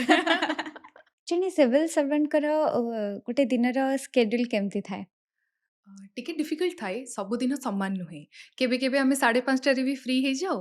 ବଟ୍ ଯେମିତିକି ଇଲେକ୍ସନ୍ ଗଲା ହୁଁ। ଇଲେକ୍ସନ୍ ଟାଇମ୍ରେ ଆମେ ରାତି ସାରା ବି କାମ କରିଛୁ ତା ପରଦିନ ନେକ୍ସଟ ଡେ ମର୍ଣ୍ଣିଂ ପର୍ଯ୍ୟନ୍ତ ମଧ୍ୟ କାମ କରୁଛୁ ହୁଁ। ସୋ ଡିପେଣ୍ଡ କରେ ହୁଁ। ଯେମିତି ମୁଁ କହିଲି ଇଟ୍ସ ଅ 24/7 ଜବ୍ ହୁଁ। ଆପଣଙ୍କ ଫୋନ୍ ସବୁବେଳେ ଅନ୍ ରହିବା ଦରକାର କାରଣ କେତେବେଳେ କାହାର ନିଡ୍ ଆସିବ ଆପଣ ଜାଣିନାହାନ୍ତି ହୁଁ। ତ ସବୁବେଳେ ଆକ୍ଟିଭଲି ଆମକୁ ଆଲର୍ଟ ରହିବାକୁ ପଡ଼େ ହୁଁ। ଗୋଟେ ଆଜ୍ ଏ ବ୍ୟୁରୋକ୍ରାଟ୍ ଆଜ୍ ଏ ଇଣ୍ଡିଆନ୍ ବ୍ୟୁରୋକ୍ରାଟ୍ ଆପଣ କ'ଣ ଚ୍ୟାଲେଞ୍ଜେସ୍ ଦେଖୁଛନ୍ତି ବ୍ୟୁରୋକ୍ରାଟ୍ସଙ୍କର? challenges I'm actually very happy with the system to be very honest okay. ମୁଁ ସେମିତି challenges ବର୍ତ୍ତମାନ ପର୍ଯ୍ୟନ୍ତ ଫେସ୍ କରିନି maybe am too new to the service to comment on it ମୋତେ down ଦ line 10 years ପରେ ଆପଣ ପଚାରିଲେ ମେ ବି ମୁଁ କିଛିଟା ଜିନିଷ ପଏଣ୍ଟ ଆଉଟ୍ କରିପାରିବି but as of now I think it's going well okay. ଆଉ ଗୋଟେ ଜିନିଷ କହିବି ଯେମିତି ଆମେ କହିଲେ ଫାଷ୍ଟରୁ ଆମେ ଷ୍ଟାର୍ଟିଂ କଲେ ଅଭିନେତ୍ରୀରୁ ଜଣେ ଆକ୍ଟ୍ରେସ୍‌ରୁ ଜଣେ ସିଭିଲ୍ ସର୍ଭାଣ୍ଟ ହବା ଗୋଟେ ବହୁତ ରିଭଲ୍ୟୁସନାରୀ ଆଉ ଆମର ଯେଉଁ ଷ୍ଟିରିଓଟିପିକାଲ୍ ମାଇଣ୍ଡସେଟ୍ ଅଛି ଅଛି ଆଗରୁ ବି ଥିଲା ଏବେ ବି ଅଛି କିନ୍ତୁ ବିଲକୁଲ ଟିକେ ପରସେଣ୍ଟେଜ କମିଯାଇଛି ଏବେ ବି ମା ବାପା ମାନେ ଯେତେବେଳେ ପାଠ ପଢ଼ୁଥାନ୍ତି ଛାଡ଼ନ୍ତିନି ଏକ୍ସଟ୍ରା କରିକୁଲାର ଆକ୍ଟିଭିଟିଜ୍ ପାଇଁ କି ନାଇଁ ପାଠ କମ୍ପ୍ରମାଇଜ୍ ହେଇଯିବ ଏଜୁକେସନ୍ କମ୍ପ୍ରମାଇଜ୍ ହେଇଯିବ ସେ ପ୍ୟାରେଣ୍ଟସ୍ ମାନଙ୍କୁ ଆପଣ କ'ଣ କହିବେ? ଏବେ ତ କ୍ରିଏଟିଭ ଫିଲ୍ଡରେ ପିଲା ଯେତିକି ଇନକମ୍ କରୁଛନ୍ତି ଆମେ ବି କରୁନୁ ହୁଁ। ରାଇଟ୍ ସୋ ଟ୍ୟାଲେଣ୍ଟ ମ୍ୟାଟର୍ସ ହୁଁ। ଆପଣ କେଉଁଥିରେ ସବୁଠୁ ଅଧିକ ଟ୍ୟାଲେଣ୍ଟେଡ୍ ଆପଣ ଯଦି ସେଇ ଫିଲ୍ଡଟିକୁ ନେଇକି ପଲିsh କରିବେ ସେଇଥିରେ ଏକ୍ସେଲ୍ କରିବେ ତାଠୁ ବେଟର ଅର୍ ହ୍ୟାପି ଲାଇଫ୍ ଅର୍ ମନିଟେରିଲି ଷ୍ଟେବଲ୍ ଲାଇଫ୍ ଆପଣଙ୍କୁ ଆଉ କେହି ପ୍ରମିସ୍ କରିପାରିବନି ହୁଁ। ତ ପ୍ୟାରେଣ୍ଟସ୍କୁ କହିବି ପିଲାକୁ ପଚାରନ୍ତୁ ତାର ଆକ୍ଚୁଆଲ କଲିଂ କ'ଣ ସେ ହୁଁ। କେଉଁଥିରେ ନ୍ୟାଚୁରାଲି ଟ୍ୟାଲେଣ୍ଟେଡ୍ ତାକୁ ଫୋକସ୍ କରନ୍ତୁ ହୁଁ। ତା ସହିତ ପାଠପଢ଼ା ତ ଅବଭିୟସଲି ଆମକୁ କରିବାକୁ ହିଁ ପଡ଼େ ହୁଁ। ଯେମିତି ଆମେ କଥା ହଉଥିଲେ ସିଭିଲ୍ ସର୍ଭିସ୍ ପ୍ରତି କ୍ରେଜ୍ ବହୁତ ଅଧିକ ଆପଣ ଗ୍ରାଜୁଏସନ୍ ପରେ ପ୍ରିପାରେସନ୍ ଷ୍ଟାର୍ଟ କଲେ ଏବେ ଆମେ ଦେଖିବାକୁ ପାଉଛୁ 10th ରୁ ପ୍ରିପାରେସନ୍ ଷ୍ଟାର୍ଟ ହେଇଯାଉଛି 9th ରୁ ପ୍ରିପାରେସନ୍ ଷ୍ଟାର୍ଟ ହେଇଯାଉଛି ସେ ଜିନିଷଟାକୁ ଆପଣ କେମିତି ଭାବୁଛନ୍ତି? 10th 9thରୁ ଆକ୍ଚୁଆଲି ପସିବଲ୍ ହିଁ ନୁହଁ ହୁଁ। ସେଟା ଆପଣ ଗୋଟେ ଫାଉଣ୍ଡେସନାଲ୍ ୱେରେ ନେଇପାରିବେ ଗୋଟେ ଫାଉଣ୍ଡେସନାଲ୍ ପିଲର ବୋଲି କହିପାରିବେ but the real preparation it starts just before a year or two ହୁଁ। ମ୍ୟାକ୍ସିମମ୍ କାରଣ ସେତେବେଳେ ଯେଉଁ ନଲେଜଟା ଆପଣଙ୍କୁ ମେ ବି ହେଲ୍ପ କରିପାରିବ ଯେମିତିକି ଆପଣଙ୍କର ରାଇଟିଂ ସ୍କିଲ୍ସ ଯଦି ଅର୍ଲିୟର ବହୁତ ହି ଭଲ ଅଛି ହୁଁ। ହେଇପାରେ ଆପଣ 6 ମାସରେ ବି ଏକ୍ଜାମଟି କ୍ଲିୟର କରିଦେଇ ପାରନ୍ତି ହୁଁ। ଅଦର ଷ୍ଟୁଡେଣ୍ଟସ୍ଙ୍କ ତୁଳନାରେ ହୁଁ। ବଟ୍ ଆକ୍ଚୁଆଲ ପ୍ରିପାରେସନ୍ ଏଇ ଏକ୍ଜାମ ପାଇଁ ଆପଣ ଇମିଡ଼ିଏଟଲି ହିଁ ଷ୍ଟାର୍ଟ କରନ୍ତି ହୁଁ। କିନ୍ତୁ ଯଦି ଆମେ 8th 9thରୁ ଫୋକସ୍ଡ ହେଇଯାଉଛନ୍ତି କି ଆମକୁ ସିଭିଲ୍ ସର୍ଭିସ୍ କରିବାର ଅଛି ତାହେଲେ ସେ ପିଲା ତ ଯେଉଁ ଟାଇମ୍ରେ ଏକ୍ସପ୍ଲୋର କରିବା କଥା ସେ ଆଉ କିଛି ଏକ୍ସପ୍ଲୋର ହିଁ କଲେନି ସେଇଟା ଗୋଟେ ନେଗେଟିଭ ନେଇପାରିବା କି ଆମେ? ଏକ୍ଜାକ୍ଟଲି ତ ତା ମାନେ ତା ଉପରେ ପ୍ରେସର ଅଛି ସେଟା ହୁଁ। ସିଏ ତ ନିଜର କଲିଂ ସେ ପର୍ଯ୍ୟନ୍ତ ଆମେ ମୋଷ୍ଟଲି କେହି ଡେଭଲପ୍ କରିନଥାଉ ହୁଁ। ତ ସେଥିପାଇଁ ମୁଁ କହିଲି କି ସେତେବେଳେ ମେ ବି ଫାଉଣ୍ଡେସନାଲ ପିଲର ପାଇଁ ଆପଣ କରିପାରନ୍ତି ହୁଁ। କିନ୍ତୁ actual training actual preparation starts letter on ହୁଁ। ଯେମିତି ଆମେ ସମସ୍ତେ ଜାଣିଛନ୍ତି ସିଭିଲ୍ ସର୍ଭେଣ୍ଟ ମାନଙ୍କର କାମ ପ୍ରେସର ୱାର୍କ ପ୍ରେସର ବହୁତ ଅଧିକ ଥାଏ କାମ ଆଉ ପର୍ସନାଲ ଲାଇଫ୍ କେମିତି ବାଲାନ୍ସ କରନ୍ତି? କରିବାକୁ ପଡ଼େ କାରଣ ଯେହେତୁ ଆମେ କମିଟେଡ୍ ଥାଉ ଆମେ କମିଟ୍ କରିଥାଉ ଆମକୁ କେହି ଫୋର୍ସ କରିନଥାନ୍ତି ହୁଁ। ଟୁ ଜଏନ୍ ଦ ସର୍ଭିସ୍ ଆମେ ନିଜ ଇଚ୍ଛାରେ ହିଁ ଆସିଥାଉ ହୁଁ। ତ ସେଥିପାଇଁ ଆମକୁ ବାଲାନ୍ସ କରିବାକୁ ପଡ଼େ ଯେମିତିକି ମୁଁ ପର୍ସନାଲି କହିବି ଆଇ ଲଭ୍ ଟୁ ଟ୍ରାଭେଲ୍ ହୁଁ। ତ ମୋତେ ଯେବେ ବି ମୁଁ ଦେଖେ ଗଭର୍ଣ୍ଣମେଣ୍ଟ କ୍ୟାଲେଣ୍ଡରରେ there are 3 or 4 days holidays ମାନେ ଗଭର୍ଣ୍ଣମେଣ୍ଟ ହୁଁ। ହଲିଡେଜ୍ ମୁଁ ତା ସହିତ ଗୋଟେ ଦିନ କି 2 ଦିନ ଆଡ଼୍ କରେ and ମୁଁ ମ୍ୟାନେଜ୍ କରିକି ଟ୍ରାଭେଲ୍ କରିବାକୁ ଚେଷ୍ଟା କରେ ଆଉ ରହିଲା କଥା ଫ୍ୟାମିଲିର ଯେତିକି ବି ଫ୍ରି ଟାଇମ୍ ମିଳେ ଆମେ ଚେଷ୍ଟା କରୁ ଯେ ଫ୍ୟାମିଲି ସହିତ ଟାଇମ୍ଟି ସ୍ପେଣ୍ଡ କରିବୁ ହୁଁ। କିନ୍ତୁ ଆଉ ଗୋଟେ ଜିନିଷ ପଚାରିବି ଲାଷ୍ଟରେ ଗୋଟେ ଫିମେଲ୍ ପାଇଁ ଏବେ ତ ଆପଣ ମ୍ୟାରେଜ୍ କରିନାହାନ୍ତି ଯେତେବେଳେ ଆପଣ ଆଗକୁ ମ୍ୟାରେଜ୍ କରିବେ ଯେତେବେଳେ ଆପଣଙ୍କର ବେବିଜ୍ ହେବ ସେତେବେଳେ ଟିକେ ଲାଇଫ୍ ଡିଫିକଲ୍ଟ ହେଇଯାଏ କି ସିଭିଲ୍ ସର୍ଭାଣ୍ଟ ମାନ ସିଭିଲ୍ ସର୍ଭାଣ୍ଟ ମାନଙ୍କର? Yes in many ways but देखନ୍ତୁ ଆପଣ ବେବି କଥା କହିଲେ ଗଭର୍ଣ୍ଣମେଣ୍ଟର ବହୁତ ସାରା ପ୍ରୋଭିଜନ୍ସ ଅଛି ସେଟା ମେଟର୍ନିଟି ଲିଭ୍ରୁ no work but you get the salary for 6 months सेमिति बहुत जिनस रहुଛି ଆପଣ नो वर्क नो पे रे भी रहिपारिबे निजर चाइल्ड रो केयर ପାଇଁ ତ रूल्स रेगुलेशन को जदि ଆମେ फॉलो କରିବା I think it is manageable ମୁଁ ଆପଣଙ୍କୁ ଆଉ ଗୋଟେ କଥା କହୁଛି ପର୍ସନାଲ ଲେଭେଲରେ ମୁଁ ଆପଣଙ୍କୁ ବହୁତ ଆଗରୁ ଫଲୋ କରିଛି ଆପଣଙ୍କ ଇନଷ୍ଟାରେ ମୁଁ ସବୁବେଳେ ଦେଖେ ଆପଣ କୋଉଠି ନା କୋଉଠି ଟ୍ରାଭେଲ୍ କରିଥାନ୍ତି ମୁଁ ଆଉ ମୋ ଭଉଣୀ ଆମେ ସବୁବେଳେ କଥା ହଉ କି ଯିଏ ମଲ୍ଟିଟାସ୍କିଂ ଯାହାଙ୍କ ପାଖରେ ସ୍କିଲ୍ ଅଛି ସେ ସବୁ କିଛି କରିପାରିବେ ଏମିତି ନାହିଁ କି ଆମକୁ ସିଭିଲ୍ ସର୍ଭିସ୍ ମାନେ ଆମକୁ କେବଳ କାମ ହିଁ କରିବାର ଅଛି ଆମକୁ ସିରିୟସ୍ ଦେଖାଯିବାର ଅଛି ମୋତେ ଲାଗୁଛି ଆପଣ ବହୁତ ସାରା ଷ୍ଟିରିଓଟିପିକାଲ୍ ମାଇଣ୍ଡସେଟ୍ ଭାଙ୍ଗିଛନ୍ତି ଆ, ଯେତେବେଳେ ମୁଁ ଆପଣଙ୍କୁ ଦେଖେ ଆପଣ ବହୁତ ମଡର୍ଣ୍ଣ ଆଟାୟାରରେ ଥାନ୍ତି ପାର୍ଟି କରୁଥାନ୍ତି ବୁଲୁଥାନ୍ତି ଗୋଟେ ହୁଏତ ଆମେ ଏତେ ସିଭିଲ୍ ସର୍ଭାଣ୍ଟଙ୍କ ପ୍ରୋଫାଇଲରେ ଏଗୁଡ଼ା ସବୁ ପାଉନୁ ବହୁତ ସୁନ୍ଦର ଜିନିଷ ବହୁତ ସୁନ୍ଦର କାମ କରିଛନ୍ତି ଆକ୍ଟ୍ରେସରୁ ଜଣେ ସିଭିଲ୍ ସର୍ଭାଣ୍ଟର ଜର୍ଣ୍ଣି ବହୁତ ସୁନ୍ଦର ଥ୍ୟାଙ୍କ ୟୁ ସୋ ମଚ୍ ଆପଣ ଆସିଲେ ବହୁତ ସାରା ଜିନିଷ ଆମେ ଶିଖିଲୁ ଥ୍ୟାଙ୍କ ୟୁ ସୋ ମଚ୍ ବର୍ଷେ ପୂର୍ବରୁ କନେକ୍ଟ କରିଥିଲୁ ଆପଣ ଏବେ ଆସିଲେ thank you so much for coming thank you for having me thank you